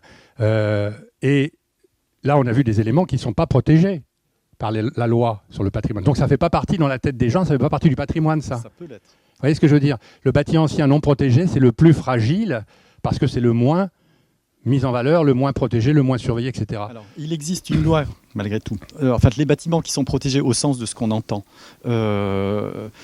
qui sont effectivement soit inscrits, soit... Ceux-là, effectivement, ils sont protégés par ce qu'on appelle des servitudes d'utilité publique. Donc là, ce sont bien effectivement des recensements là, qui sont à la fois et qui sont en général, je dirais, agréés par la DRAC, hein, qui est, je dirais, la structure qui vient effectivement définir la protection de ces différents ouvrages. En revanche, vous avez aussi une loi qui existe et aujourd'hui, on fête les 30 ans de cette loi, c'est la loi paysage. Et qui est également une loi qui permet donc de préserver les paysages. Alors, c'est paysage au sens général de son terme. Ça veut dire que c'est aussi bien le paysage naturel, les grands paysages, mais c'est aussi les ensembles bâtis, c'est aussi le bâti qui n'est pas protégé par cette... Et ça, en revanche, la loi paysage, depuis qu'on a la loi Allure, elle est intégrée au PLU. Et donc, ça veut dire que vous avez les outils déjà dans votre PLU.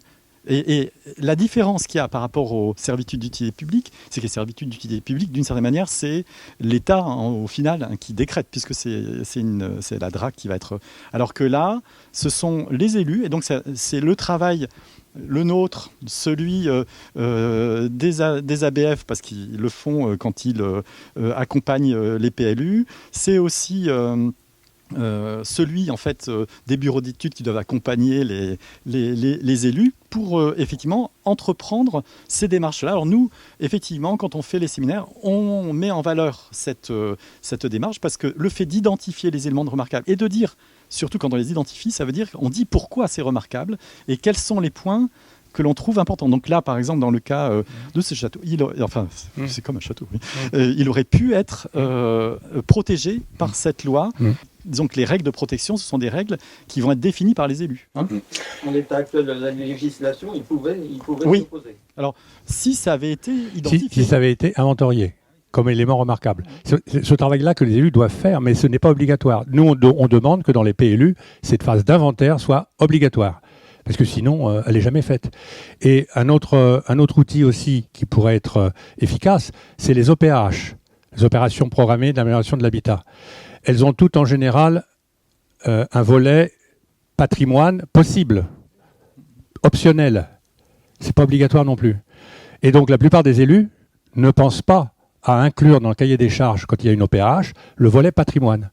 Donc on ne parle pas du patrimoine. Et on va... on a un exemple. Hein, on a fait plusieurs actions dans une communauté de communes sud-ouest d'Amiens, une communauté de communes qui fait une OPH. On avait fait des actions avant sur le patrimoine en terre crue qui est très présent dans cette région de Picardie, très pauvre, hein, en déshérence, etc. Et ça a motivé les élus à inclure le volet patrimoine dans l'OPH. Donc on intervient, il y a eu un appel d'offres pour sélectionner un cabinet, un bureau d'études. Le bureau d'études est venu nous voir. On avait la chance parce qu'on est rentré en contact avec ce bureau d'études parce qu'un de nos dessinateurs, il y a très longtemps, qui dessinait à la main comme Raymond Bayard le faisait dans le service conseil, il travaille dans ce bureau d'études et donc par l'intermédiaire de cette relation, on a pu rentrer en contact et ils sont venus nous voir, ils nous ont dit est-ce que vous voulez faire partie de l'appel d'offres, etc. On a dit oui, moi je veux bien vous aider à... Et l'appel d'offres a été donc validé. Ils se lancent dans cette action, mais ils n'ont pas la culture non plus, le bureau d'études. Donc ça veut dire qu'à un moment donné, il y a une dynamique. Il y a une dynamique de territoire. On veut prendre en compte le patrimoine pan de bois, torchis, terre dans la région. Il faut se donner les moyens. Donc formation. Donc on a fait des formations pour les gens du bureau d'études. Et puis on va faire du conseil et on va aussi faire des formations pour les artisans du cru qui vont travailler sur ces matériaux et compagnie. Donc voilà, ça crée une dynamique. Mais rien n'est obligatoire aujourd'hui. Ça part de... Voilà, c'est parce qu'il y a eu une circonstance qui a fait qu'à un moment donné, ça a pu se mettre en place. Le volet devrait être obligatoire. Le volet patrimoine dans une OPH, ça devrait être une obligation, comme l'inventaire dans le cadre des PLU de tous les bâtiments à caractère patrimonial. Et là, forcément, les élus seraient obligés de se poser des questions. Alors, c'est là aussi, dans les procédures, vous en avez... Alors, celle que tu as évoquée tout à l'heure, qui était l'ancienne ZPPAUP, en fait, aujourd'hui, c'est le nouveau sigle, on aime bien les acronymes, c'est SPR, donc c'est secteur patrimonial remarquable, qui est en fait l'équivalent. Et là aussi, là, il faut déjà que les élus soient convaincus, parce que c'est une étude quand même assez sérieuse, et qui se fait vraiment quasiment au cas par cas, et c'est un dialogue entre la collectivité et, encore une fois, les ABF. Donc, ce sont des... C'est un point parmi tant d'autres Voilà, mais alors, en revanche, effectivement, c'est coûteux, donc ça demande. Alors que déjà, si vous passez déjà par la loi paysage, c'est un préambule. Moi, je pense que à ce que vous initiez à la fois les élus, mais aussi la population, parce que ensuite, quand vous avez fait l'identification dans votre PLU, ça passe par l'enquête publique, etc. Donc c'est bien un échange, malgré tout, entre les élus et la population qui sont concernés par leur document d'urbanisme. Donc c'est une concertation. Moi, j'avais juste un petit complément par rapport aux matériaux biosourcés que tu as évoqués, notamment les matériaux végétaux. Par rapport aux chiffres que tu évoquais, pour moi, en fait, dans ce que j'ai comme connaissance, c'est que les lambda, donc c'est les coefficients d'isolation, sont équivalents. En fait, ils sont tous autour de 0,3, 0,4. Ils sont équivalents à ceux de la laine de verre. Donc, la laine de verre, c'est pas 0,3, c'est beaucoup moins. Hein, c'est 0,0. Ça dépend comment elle est. Enfin, mais ça veut dire. Enfin, quand je dis 0,0, oui, je m'entends. Mais ça veut dire aussi qu'en réalité, sur ces matériaux-là, il n'y a pas que cette propriété-là qui est en revanche intéressante. C'est parce qu'en revanche, ils ont une meilleure résistance thermique. Donc, ça veut dire qu'ils vont et à la fois fonctionner en hiver, mais presque comme la laine de verre. Donc, ça va être la même fonction, mais ils auront une propriété de confort d'été qui, elle, est nettement améliorée. Donc ça veut dire que, d'une certaine manière, le surcoût compte tenu du réchauffement qu'on connaît, ça veut dire qu'on a des moyens avec ces matériaux-là d'y répondre. Et donc ça veut dire que là, d'une certaine manière, vous allez économiser votre clim, etc. Donc le léger surcoût que vous avez du matériau, parce que la mise en œuvre après, c'est presque le même prix, parce qu'il n'y a pas beaucoup de différence. L'incidence finalement de ce surcoût à l'investissement, vous le retrouverez largement dans le fonctionnement et surtout dans la sensation de confort, parce que c'est ça qui est toujours le sujet, parce qu'on parle toujours de chiffres, mais la sensation, c'est effectivement l'élément principal qui vous fait tourner ou pas, ou mettre un pull, ou voilà. Donc, Disons qu'aujourd'hui, on est toujours, comment dirais-je, dans l'obsolescence programmée. Il faut quand même le dire. Quand vous regardez tout ce qui se fait aujourd'hui, et on parle du durable, c'est ça qui est contradictoire. On n'a jamais autant été dans la contradiction. Tout le monde parle du durable, développement durable, machin, etc. Et on voit qu'on continue à fonctionner avec la même logique d'obsolescence programmée. Je l'ai dit tout à l'heure, tous les matériaux qui sont mis en œuvre, ce n'est pas des matériaux qui vont durer longtemps. En plus, ils vont durer encore moins longtemps, qu'ils vont créer des désordres et qu'on va devoir intervenir avant même qu'ils soient obsolescents. C'est clair. Problème de santé publique, franchement, moi je le dis là. Bon. Et donc, on est là-dedans, on est dans la consommation encore qui surfe sur l'écologie. C'est pour ça que derrière les mots, il faut quand même mettre des réalités, et on n'a pas tous la même réalité à mettre derrière les mots. Nous, on voit bien comment les choses se font, on voit bien comment il est difficile pour nos associations de participer au débat, parce qu'on n'est pas légitime. On n'est pas élu, on n'est pas voilà. Et donc aujourd'hui, le monde ne fonctionne pas comme ça. Il faudrait que la société civile, et c'est ce que nous demandons, soit beaucoup plus présente. La fameuse démocratie participative que tout le monde réclame à corps et à cri, elle est loin d'être existante aujourd'hui. On voit bien que la société, elle va de mal en pis, que les gens se désintéressent de plus en plus de la vie et s'individualisent de plus en plus. Chacun se replie, etc. Alors que là, autour de ces valeurs, c'est des éléments de cohésion sociale, c'est des éléments de développement local, c'est de l'insertion, c'est du lien, etc. Mais aujourd'hui, on ne va pas là-dedans. On ne va pas là-dedans. Et donc, il faut le dire, la contradiction, elle est toujours présente et il faut le dénoncer. Voilà. En tous les cas, nous, on a fait ce qu'il fallait au niveau du G7, on va continuer à le faire. On a quand même créé un bon choc thermique. Et on n'a pas fini. On espère que ça va continuer.